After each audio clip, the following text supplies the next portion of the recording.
നിങ്ങൾ ലോൺ അടച്ചു കഴിയുന്നവരെ നിങ്ങളുടെ വീട്ടിൻ്റെ മുകളിൽ ഒരു 6-3 വലിയ ഫ്ലക്സ് വെക്കുന്നു. ഈ പദ്ധതി എന്താണ്, ഇന്ന് ആവാസ് യോജന, ഇത്ര ലക്ഷം രൂപ ലോൺ എടുത്ത് വാങ്ങിയത് അല്ലെങ്കിൽ ഉണ്ടാക്കിയ വീട് എന്നുള്ളൊരു ബോർഡ് വെച്ചുള്ള അവസ്ഥ എന്തായിരിക്കും? മനുഷ്യർ ആത്മാഭിമാനത്തോടു കൂടി ജീവിക്കുന്ന വീട്ടിൻ്റെ മുന്നിൽ കൊണ്ടുവന്ന് ഇങ്ങനെ ബോർഡ് വെക്കേണ്ട വല്ല കാര്യമുണ്ടോ? ആ നാട്ടിൽ കോൺഗ്രസ്സുകാരും CPM-കാരും BJP-കാരും ഒക്കെ ഉണ്ടല്ലോ. എന്നിട്ട് ഇവർ പോയിട്ട് ഈ ബോർഡ് കാണുന്നില്ലേ? എന്തുകൊണ്ട് അത് എടുത്തു മാറ്റണം എന്നുള്ള തോന്നലുണ്ടായില്ല? അപ്പോൾ നമ്മളിത് കാണിക്കുമ്പോൾ അത് മന്ത്രിമാർ കാണുന്നു, നാളെ ആ ആൾ വീട്ടിലേക്ക് കയറി ചെല്ലുമ്പോൾ അങ്ങനെ ഒരു ബോർഡ് കാണേണ്ടി വരില്ല. ഇതിൻ്റെതാണ് ആത്മാഭിമാനം. മുഖ്യമന്ത്രി പറഞ്ഞ ആത്മാഭിമാനം മനുഷ്യന് കിട്ടുക. മാതൃഭൂമി ന്യൂസിന്റെ വോട്ടർ സൈക്കിൾ ഡയറി വാർത്തയിൽ ഇടപെട്ട് മുഖ്യമന്ത്രിയുടെ ഓഫീസാണ് ഇപ്പോൾ ഒരു സന്ദേശം നൽകിയിരിക്കുന്നത്. ഈ ബോർഡുകൾ ഇനി ഉണ്ടാവില്ല, ഈ എഴുത്തുകൾ ഇനി ഉണ്ടാവില്ല.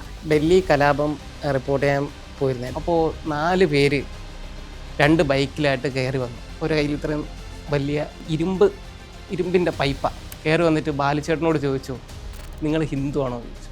ഒരു നിവർത്തിയിലാണെന്ന് പറയാനേ പറ്റുള്ളായിരുന്നു, അല്ലെങ്കിൽ അവരടിച്ചു കൊല്ലും. തട്ടിപ്പ് പരിപാടിയാണ്, പഠിച്ചിട്ടില്ല. നോക്കു പൊത്താതെ ഇതുവഴി നടക്കാൻ കഴിയില്ല. എരിമേനെ കെട്ടിവെച്ചിട്ടുണ്ട്. ഇത് അങ്കനവാടിയാണ്. മാതൃഭൂമിൻ്റെ ഒരു വോട്ടർ സൈക്കിൾ ഡയറി എന്ന് പറഞ്ഞൊരു പരിപാടിയാണ്. ചൂരന്മലയിലെ ദുരിതബാധിതർക്ക് സർക്കാർ വീടുണ്ടാക്കി കൊടുക്കുന്ന സ്ഥലം ഇവിടെയാണ്. അദാനിക്ക് റോഡിനോട് ചേർന്ന സ്ഥലത്ത്, കുഴിച്ചാൽ വെള്ളം കിട്ടുന്ന സ്ഥലത്ത് ഒക്കെ ഭൂമി കൊടുക്കുകയും പാവപ്പെട്ട മനുഷ്യനെ കുന്നിന് പുറകിൽ കൊണ്ടുപോയിട്ട് തള്ളിക്കളയുകയും ചെയ്യുന്നതിൻ്റെ ഒരു രാഷ്ട്രീയം ഉണ്ടല്ലോ. ബീഹാറിൽ അദാനിക്ക് 1020 ഏക്കർ ഭൂമി, വർഷത്തിൽ ഏക്കറിന് ഓരോ രൂപയ്ക്ക് വീതം ലീസിന് കൊടുത്ത സ്ഥലം. മുതലാളിത്തത്തോട് ചേർന്ന് നിൽക്കുന്ന രാഷ്ട്രീയമാണ്. ആ രാഷ്ട്രീയമാണ് നമ്മൾ ബീഹാർ കാണുന്നത്. എന്നാൽ ആ രാഷ്ട്രീയം നമുക്ക് തമിഴ്നാട്ടിലോ കേരളത്തിലോ കാണാൻ കഴിയില്ല. ആ രാഷ്ട്രീയത്തിൻ്റെ വ്യത്യാസം നമുക്ക് കാണാൻ പറ്റും. ഒരു വർഷമായിട്ട് എൻ്റെ വീട്ടിൽ വരുന്ന വെള്ളത്തിന് സ്മെല്ലും പുഴുവാണ്. പല ദിവസങ്ങളും ബോട്ടിൽ വെള്ളം വാങ്ങി കുളിക്കുന്ന അവസ്ഥ. അങ്ങനെയാണ് ഡൽഹിയിൽ ജീവിക്കുന്നത്, ഡൽഹി നഗരത്തിലെ അവസ്ഥ. ഒരു ബുൾഡോസർ വരുന്നു, മുസ്ലിം വിഭാഗക്കാരുടെ വീടുകൾ, അവരുടെ കടകളൊക്കെ തകർക്കുന്നു. ഇതൊരു ജനാധിപത്യ രാജ്യമാണ്. നോക്കണേ, അന്ന് അവിടെ മുനിസിപ്പൽ കോർപ്പറേഷൻ ഭരിച്ച BJP ആയിരുന്നു. അവരാണ് ബുൾഡോസറും കൊണ്ട് വന്നത്.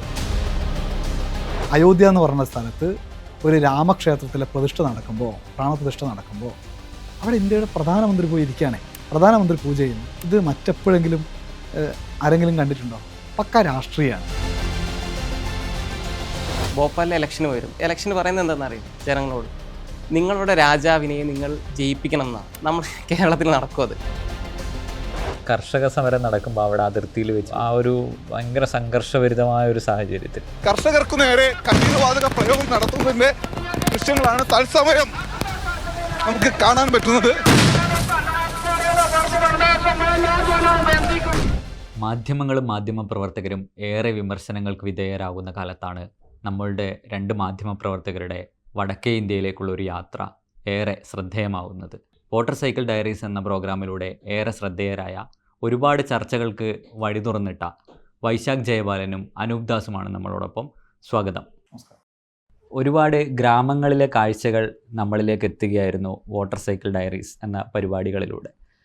അപ്പോൾ എങ്ങനെയാണ് ഈ ഒരു ഗ്രാമങ്ങളുടെ കഥ പറയാം, അല്ലെങ്കിൽ അത്തരം കഥകളാണ് നമ്മൾ കേൾക്കേണ്ട കഥകളായിട്ട് മാധ്യമപ്രവർത്തകർ എന്ന രീതിയിൽ ജനങ്ങളിലേക്ക് എത്തിക്കേണ്ടത് എന്നുള്ളൊരു തോന്നലുണ്ടായത് എവിടെ വെച്ചാവാം?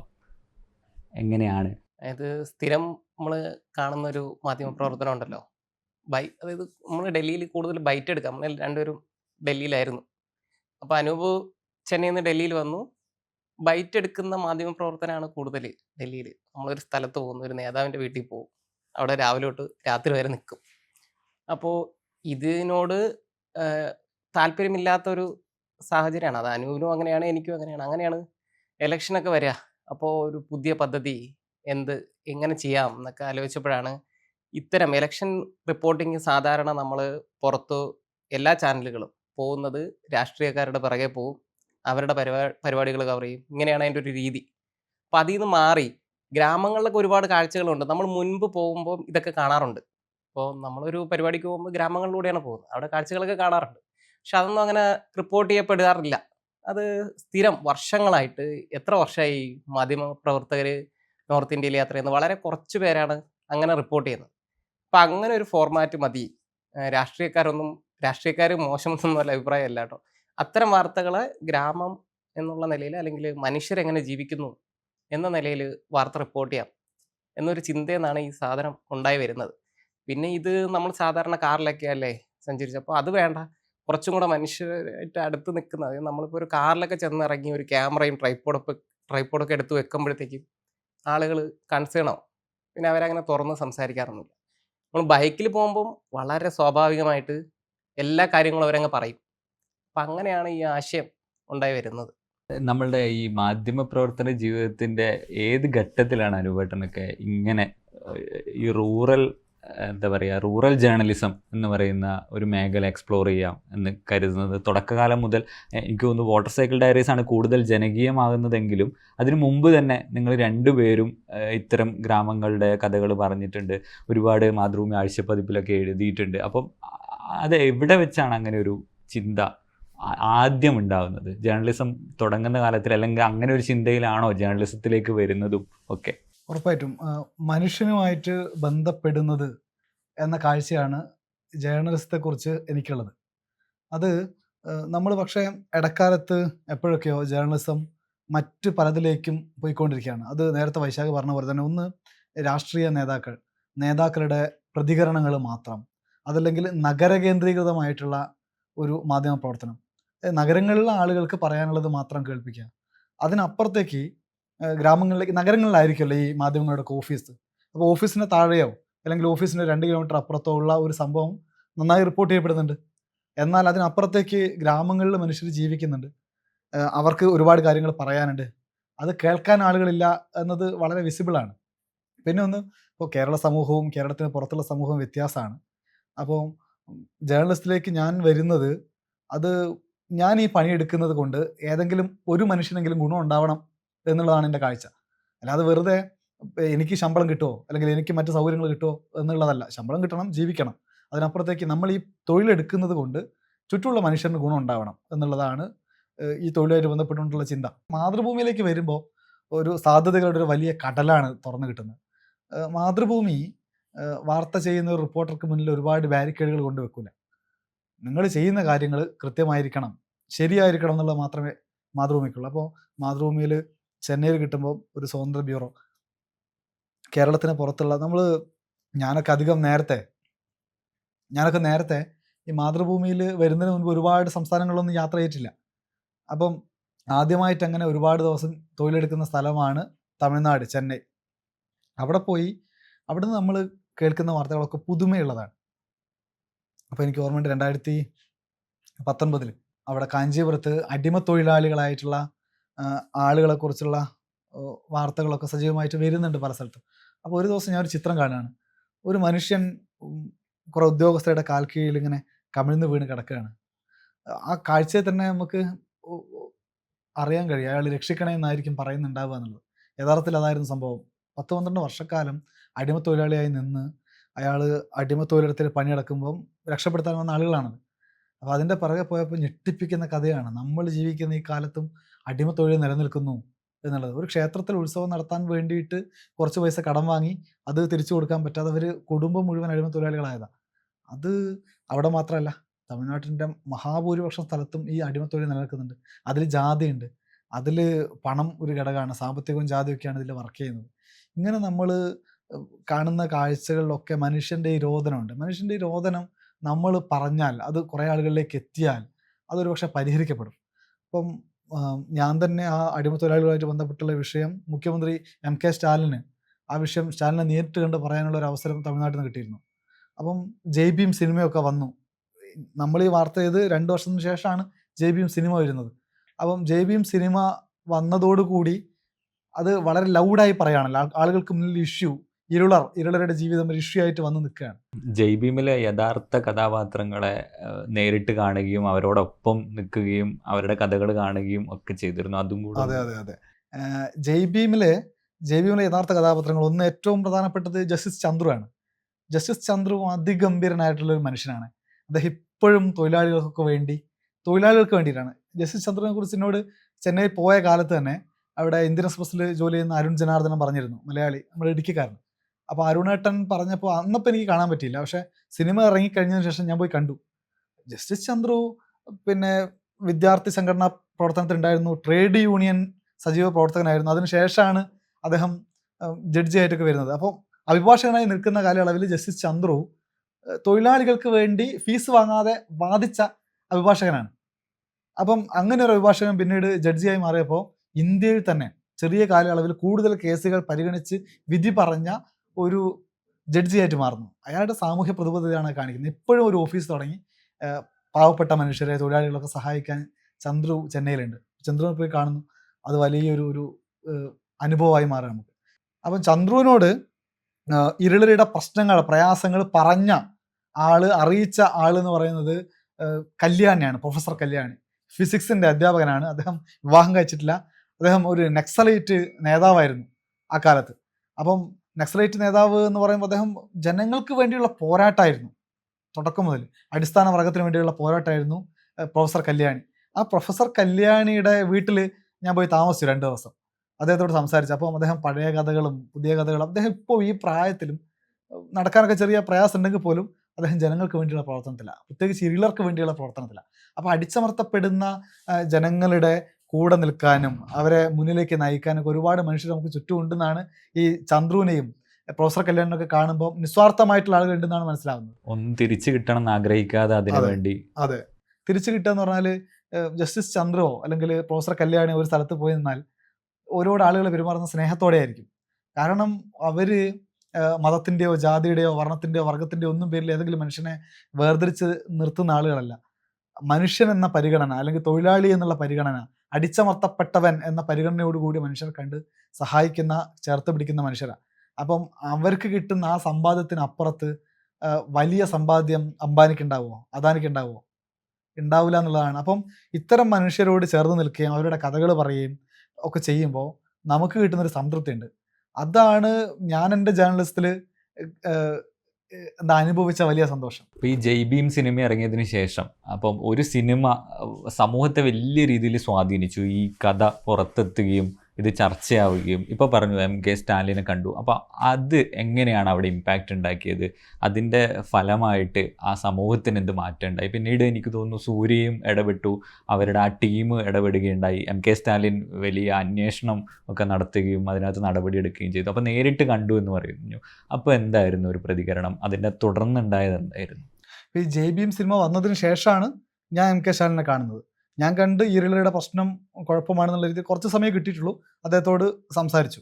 പക്ഷേ നമ്മൾ ഇടപെട്ട് സംസാരിച്ചുകൊണ്ടൊന്നുമില്ല കേട്ടോ മാറ്റം വന്നത് ജയ് ഭീം സിനിമ കൊണ്ടാണ്. ജയ് ഭീം സിനിമ വന്നതോടുകൂടി ഈ ഇരുളർ എന്ന് പറഞ്ഞിട്ടുള്ളൊരു വിഭാഗം വലിയ കുഴപ്പം നേരിടുന്നു എന്നുള്ളത് നാട് മൊത്തം അറിയുന്നു.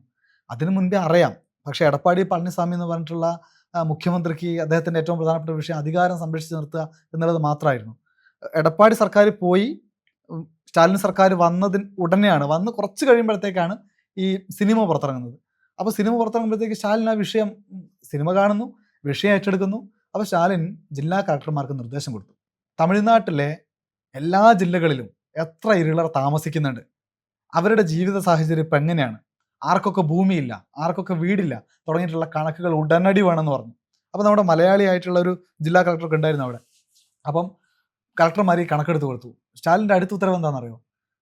ഭൂമി ഇല്ലാത്തവർക്ക് ഭൂമി ഉണ്ടായിട്ട് വീടില്ലാത്തവർക്ക് വീട്, ഇത് മുഴുവൻ സൗകര്യം ഉടനെ ചെയ്തു കൊടുക്കണം പ്രഖ്യാപിക്കുക, അതിനുള്ള ഫണ്ട് നൽകുകയും ചെയ്തു. അപ്പം തമിഴ്നാട്ടിൽ ഇന്ന് ഭൂമിയില്ലാത്ത ഇരുളർ ഉണ്ടാവില്ല. ചിലപ്പോൾ കണക്കെടുത്താൽ ഏതെങ്കിലും ഒരേ കുടുംബത്തിലെ ഒരാൾക്ക് ഭൂമി മറ്റേ അങ്ങനെ ഉണ്ടായേക്കാം. പക്ഷേ സ്വന്തമായിട്ട് ഭൂമിയുള്ള ആളുകളായിട്ടും സ്വന്തമായി വീടുള്ള ആളുകളായിട്ടും ഇരുളർ മാറി. ഞാൻ കാഞ്ചീപുരത്ത് പോയപ്പോൾ അവർ കെട്ടി താമസിക്കുന്ന ചെറിയ കുഞ്ഞു കുടിലുകളിൽ, പുറമ്പോക്കിലെ കുടിലുകളിലാണ് താമസം. എപ്പം വേണമെങ്കിലും ഇറക്കി വിടാം. അപ്പം സ്വന്തമായി തൻ്റെ ഇടം, നമ്മൾ തൻ്റെ ഇടം എന്ന് പറയുമല്ലോ, തൻ്റേതായ ഇടം, തൻ്റെ ഇടമില്ലാത്ത, തൻ്റേതായിട്ടുള്ള ഇടമില്ലാത്ത മനുഷ്യർ പല സ്ഥലത്തും നമുക്ക് തമിഴ്നാട്ടിൽ കാണാമായിരുന്നു അന്ന് എടപ്പാടി പളനിസ്വാമി ഭരിച്ച സമയത്ത്. പക്ഷേ സ്റ്റാലിൻ ഭരിക്കുന്ന സമയത്ത് ആ പുറമ്പോക്കുകളിൽ നിന്ന് മനുഷ്യൻ സ്വന്തമായി ഭൂമിയുള്ള, സ്വന്തമായി വീടുള്ള, ആത്മാഭിമാനമുള്ള മനുഷ്യനായിട്ട് മാറുന്നതിൻ്റെ ഒരു കാഴ്ച കണ്ട്. അത് ഈ സിനിമ, ജയ് ഭീം എന്ന് പറഞ്ഞ സിനിമ വരുത്തിയിട്ടുള്ള വലിയ മാറ്റം. കലയ്ക്ക് വേണ്ടി മാത്രമല്ല, കല സമൂഹത്തിന് വേണ്ടിയാണ് എന്ന് കാണിച്ചു തരുന്ന സിനിമയും, കല എന്ന് പറയുന്നത് സാമൂഹ്യ മാറ്റത്തിന് ഉപയോഗിക്കേണ്ടതാണ് എന്ന് സൂര്യയും, അങ്ങനെയുള്ളൊരു സിനിമയിൽ സൂര്യ പോയിട്ട് അഭിനയിച്ചു എന്നുള്ളതേ ഗംഭീരമായ കാര്യമാണ്. പിന്നീടും അവർക്ക് സാമ്പത്തിക സഹായമൊക്കെ തരുന്ന രീതിയിലേക്ക്. പിന്നീടല്ല, അതാണ് കാര്യം. അതിന് മുൻപേ തന്നെ സൂര്യ സഹായിക്കുന്നുണ്ട്. ഈ സിനിമ വരുന്നതിന് മുൻപേ തന്നെ പ്രൊഫസർ കല്യാണി നടത്തുന്ന ഇരുളർ പാതുകാപ്പ് സംഘം എന്ന് പറഞ്ഞിട്ടുള്ള സംഘടനയുണ്ട്. ആ സംഘടനയുടെ നേതൃത്വത്തിൽ ഒരു സ്കൂൾ വർഷങ്ങളായി നടത്തുന്നുണ്ട്. അപ്പം ആ സ്കൂളിന് സൂര്യ എല്ലാ വർഷവും സഹായങ്ങൾ ചെയ്യുന്നുണ്ട്. നമ്മൾ ആരാധിക്കുന്ന മറ്റ് പല ആളുകളുമില്ലേ സിനിമയിൽ, കൊണ്ടാടുന്ന ആ കൊണ്ടാടൽ മാത്രമാണ് അവിടെ നിൽക്കുന്നത്. അതിനപ്പുറത്തേക്ക് നാട്ടുകാരെ കാണിക്കാൻ വേണ്ടി ചില സഹായങ്ങൾ ചിലപ്പം ചാരിറ്റി ചെയ്യുന്നുണ്ടാവും. പക്ഷേ സൂര്യ ചെയ്ത കാര്യം വർഷങ്ങളായി ഈയുള്ള കുട്ടികളെ സൂര്യ സഹായിക്കുന്നുണ്ട്. സൂര്യനെ നമുക്കറിയാം, സൂര്യ ഒരുപാട് കുട്ടികളെ പഠിപ്പിച്ചിട്ട് ഡോക്ടർമാരും എഞ്ചിനീയർമാരും ആക്കിയിട്ടുണ്ട്. അപ്പം സൂര്യൻ്റെ ഒരു സാമൂഹ്യ പ്രതിബദ്ധത ആ സിനിമയിലും തുടർന്നും അതിന് മുൻപൊക്കെ നമുക്ക് കാണാൻ പറ്റും. ഈ കഥ പറയുമ്പോഴാണ് നമ്മൾ ബീഹാറിൽ നിന്ന് സ്റ്റോർ ചെയ്തപ്പോൾ കണ്ടിട്ടുണ്ടായിരുന്നു 1 രൂപക്ക് ഭൂമി പാട്ടത്തിന് കൊടുക്കുന്ന, അതും ഒരു കുത്തക മുതലാളിക്ക് വേണ്ടിയിട്ട് കൊടുക്കുന്ന രീതിയിലേക്കുള്ള ഒരു നിലപാട്.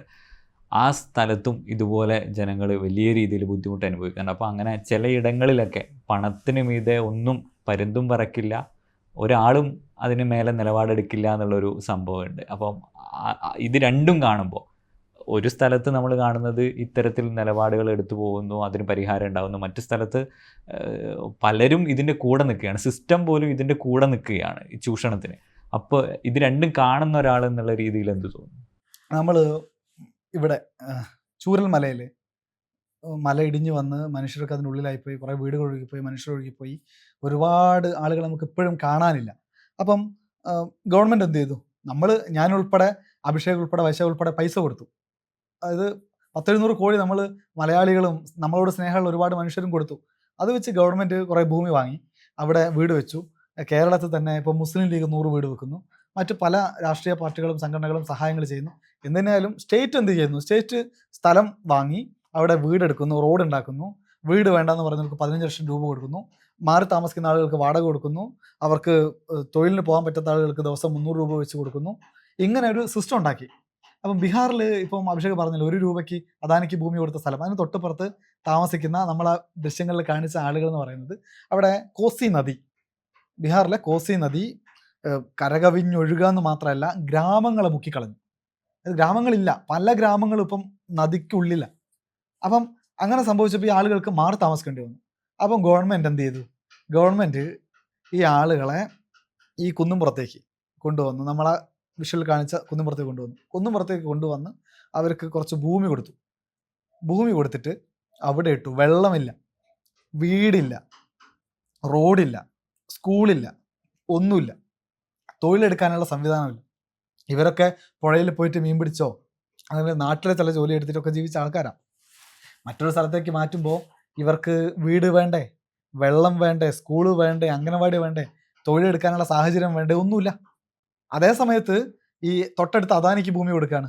അദാനിക്ക് ഭൂമി കൊടുക്കുന്നത് റോഡിനോട് ചേർന്ന് മുകളിൽ വരെയുള്ള ഭൂമി. വൻകിട മുതലാളിമാർക്ക് തൊഴിലവസരം സൃഷ്ടിക്കാൻ വേണ്ടിയിട്ട് സർക്കാരുകൾ സഹായം ചെയ്യുന്നതൊന്നും വലിയ കുഴപ്പം പലപ്പോഴും ഇന്ത്യയിൽ ഉണ്ടാവാറില്ല. ഇപ്പോൾ സഹകരണമൊക്കെ ഉണ്ടായിക്കോട്ടെ, തൊഴിൽ വന്നോട്ടെ. പക്ഷേ അദാനിക്ക് റോഡിനോട് ചേർന്ന സ്ഥലത്ത്, കുഴിച്ചാൽ വെള്ളം കിട്ടുന്ന സ്ഥലത്ത് ഒക്കെ ഭൂമി കൊടുക്കുകയും പാവപ്പെട്ട മനുഷ്യനെ കുന്നിന് പുറകിൽ കൊണ്ടുപോയിട്ട് തള്ളിക്കളയുകയും ചെയ്യുന്നതിൻ്റെ ഒരു രാഷ്ട്രീയം ഉണ്ടല്ലോ. ആ രാഷ്ട്രീയം എന്ന് പറയുന്നത് മുതലാളിത്ത സമീപനത്തോട് അല്ലെ മുതലാളിത്തത്തോട് ചേർന്ന് നിൽക്കുന്ന രാഷ്ട്രീയമാണ്. ആ രാഷ്ട്രീയമാണ് നമ്മൾ ബീഹാർ കാണുന്നത്. എന്നാൽ ആ രാഷ്ട്രീയം നമുക്ക് തമിഴ്നാട്ടിലോ കേരളത്തിലോ കാണാൻ കഴിയില്ല. ആ രാഷ്ട്രീയത്തിൻ്റെ വ്യത്യാസം നമുക്ക് കാണാൻ പറ്റും. അനു പറഞ്ഞതുപോലെയാണ്, കേരളത്തിൽ ഇത് നടക്കില്ല. ഇപ്പോൾ ഞങ്ങൾ ഈ ചൂരൽമല പറഞ്ഞല്ലോ, കൽപ്പറ്റ നഗരത്തിന് നടുവിൽ ഇവരെ മാറ്റി പാർപ്പിക്കുന്ന, അതിലെ വീട് വെക്കുന്ന സ്ഥലം എന്ന് പറഞ്ഞാൽ കൽപ്പറ്റ നഗരത്തിന് നടുക്കാണേ. അവർ തന്നെ പറയുന്നുണ്ട് ഇത് 7 സെന്റ് സ്ഥലവും വീടും 1 കോടി രൂപ വരുന്നു. അങ്ങനെ വെച്ച് നമുക്ക് ബീഹാറിനെ കമ്പയർ ചെയ്യാൻ പറ്റും. ബീഹാറിൽ അവരൊരു ഈ ചെറിയ മുളയൊക്കെ വെച്ചിട്ട് ആണ് ഈ വീട് നിർമ്മിക്കുന്നത്. എന്നിട്ട് അതിനകത്താണ് ഇവർ താമസിക്കുന്നതെന്നേ. ഇത് ഇവരെ മാറ്റിപ്പാർപ്പിക്കുന്ന ആളുകളെ കേരളമായിട്ടൊന്നും കമ്പയർ ചെയ്യാൻ പറ്റില്ല ബീഹാറിന്. ബീഹാർ ഒരു 30 വർഷം പുറകില. അതൊരു നാടിൻ്റെ ഒരു നിലപാടും കൂടെ ആയിട്ട് അതിനെ കാണേണ്ടി വരുന്നുള്ളതാണല്ലേ. എനിക്കിപ്പോൾ നമ്മൾ തുടങ്ങിയത് എങ്ങനെ റൂറൽ ജേർണലിസം എന്നുള്ളതിനെ പറ്റി. അപ്പോൾ എനിക്ക് അനുവട്ടം പറഞ്ഞതിനകത്ത് എനിക്ക് തോന്നിയത് പലപ്പോഴും മാധ്യമങ്ങളുടെ ഒരു ഇടപെടൽ എപ്പോഴും നഗരകേന്ദ്രീകൃതമായിട്ടൊക്കെ നമ്മൾ നിലപാടെടുക്കുമ്പോൾ, അല്ലെങ്കിൽ നമ്മൾ ചില കാര്യങ്ങളെ ഫോക്കസ് ചെയ്ത് ഇതാണ് ഈ നാടിൻ്റെ പ്രശ്നം എന്ന് പറയുമ്പോൾ ഈ പറഞ്ഞ പോലെ ഏറ്റവും താഴേക്കിടയിലുള്ളവരെ ശബ്ദം കേൾക്കാതെ വരികയും ഗവൺമെൻറ്റുകളുടെ പോളിസികളും ഗവൺമെൻറ്റുകളുടെ നിലപാടുകളും പലപ്പോഴും ഈ ഭൂരിപക്ഷത്തിനെ അല്ലെങ്കിൽ ഇത്തരം ആളുകളെ, മിഡിൽ ക്ലാസ്സിനെ, ഇടത്തരക്കാരെ പ്രീതിപ്പെടുത്തുന്ന രീതിയിലേക്ക് വരികയും അത് ചിലപ്പോൾ ഗവൺമെൻറ്റിന് ഗുണപരമായിട്ട് വരികയും പൊതുബോധം ഗവൺമെൻറ്റിനൊക്കെ കൂടെ നിൽക്കുകയും ചെയ്യപ്പെടുന്നുണ്ടാവാം. പക്ഷേ ആ സമയത്ത് ഈ പറയുന്ന നമ്മളിപ്പം പലപ്പോഴും പല ശിശുമരണങ്ങളാവട്ടെ, അല്ലെങ്കിൽ ചില ഏറ്റവും താഴേക്കിടയിൽ നിന്ന് പറയപ്പെടുന്ന അല്ലെങ്കിൽ ഗ്രാമങ്ങളിലുള്ള ചില കാഴ്ചകളും വാർത്തകളും കേൾക്കുമ്പോൾ നമ്മൾ ഞെട്ടുന്നതായിട്ട് സംഭവിക്കാറുണ്ട്. പക്ഷേ അതിനൊരു പരിധിവരെ മാധ്യമങ്ങളുടെ ഈ പറഞ്ഞ അല്ലെങ്കിൽ നമ്മളുടെ ഓരോരുത്തരുടെയും എങ്കിലും പൊതുബോധത്തിൻ്റെ ഒരു പ്രശ്നം കൂടി ഇല്ലേ? നമ്മളത് കാണാതെ പോകുന്നില്ലേ? നമ്മളുടെ പോളിസികളിലൊക്കെ നമ്മൾ അവരെ കാണാതെ പോവുകയും ഒരു വാർത്ത കേൾക്കുമ്പോൾ മാത്രം നമ്മൾ ഞെട്ടലോടുകൂടി അതിനെ സമീപിക്കുകയും ചെയ്യുന്നു എന്നുള്ളൊരു കാര്യമുണ്ടല്ലോ. അതെ, അത് ഞാൻ മനസ്സിലാക്കുന്നത് മാധ്യമ പ്രവർത്തകർക്ക് രാഷ്ട്രീയം എന്താണെന്നുള്ള ബോധ്യം കൃത്യമായിട്ടുണ്ടാവണം. രാഷ്ട്രീയം ഉണ്ടാവണം, കക്ഷി രാഷ്ട്രീയം ഉണ്ടാവണം എന്നല്ല, രാഷ്ട്രീയം ഉണ്ടാവണം. എങ്ങനെയാണ് നമ്മുടെ രാജ്യം ചലിക്കുന്നതെന്നും അതിൽ മനുഷ്യരെങ്ങനെ ജീവിക്കുന്നതെന്നും രാഷ്ട്രീയം എങ്ങനെയാണ് ഇടപെടുന്നതെന്നുള്ളത് മാധ്യമ പ്രവർത്തകർ മനസ്സിലാക്കണം. പക്ഷേ അതിന് പകരം അരാഷ്ട്രീയതയാണ് പലപ്പോഴും പല ആളുകളെയും നയിക്കുന്നത്.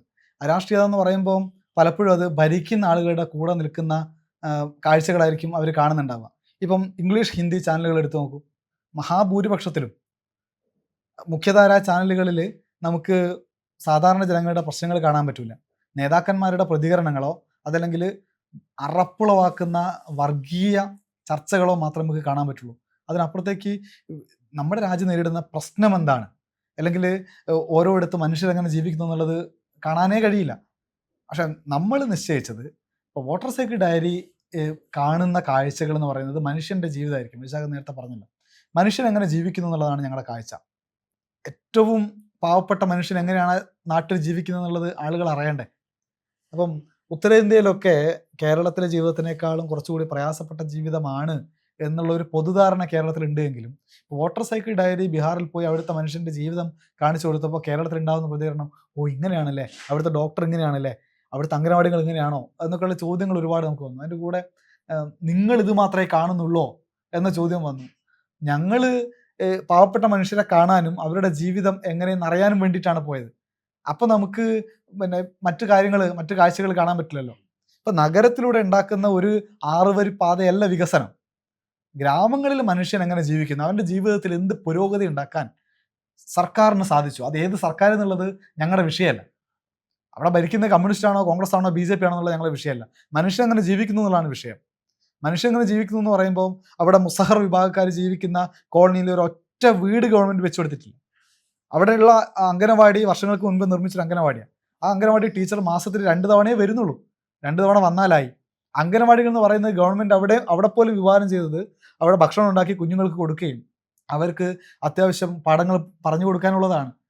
ജാതിയിൽ താഴ്ന്നവരാണ് എന്ന കാഴ്ച മുസഹർ വിഭാഗത്തെക്കുറിച്ച് അവിടെ ഉണ്ട് എന്നുള്ള കാരണം കൊണ്ട് എന്തുകൊണ്ടാണ് ഈ അംഗനവാടിയിലെ വിദ്യാഭ്യാസം കുഞ്ഞുങ്ങൾക്ക് നിഷേധിക്കപ്പെടുന്നത്? എന്തുകൊണ്ടാണ് അവർക്ക് വീടുകൾ കിട്ടാത്തത്? എന്തുകൊണ്ടാണ് അവർക്ക് റോഡില്ലാത്തത് എന്നുള്ള ചോദ്യമല്ലേ. അത് ഞങ്ങൾ ചോദിക്കൂലേ? കാണിക്കണ്ടേ, കാണുന്ന കാര്യങ്ങൾ പറയണ്ടേ? അതിന് പകരം അവിടെ ഭരിക്കുന്നത് BJP ആണെന്നുള്ളത് കൊണ്ട്, അല്ലെ അവിടെ ഭരിക്കുന്നത് JDU ആണെന്നുള്ളത് കൊണ്ട് ഞങ്ങളത് ജനങ്ങളെ കാണിക്കാതിരിക്കണം. പിന്നെ റോഡുകളും പാലങ്ങളും എന്ന് പറയുന്നത് അത് നിർമ്മിക്കപ്പെടും, അത് ഏത് സർക്കാരാണെങ്കിലും നിർമ്മിക്കപ്പെടും. പക്ഷേ ഏറ്റവും പാവപ്പെട്ട മനുഷ്യൻ എങ്ങനെയാണ് ഗവൺമെൻറ് നോക്കുന്നത് എന്നുള്ളതാണ് വിഷയം.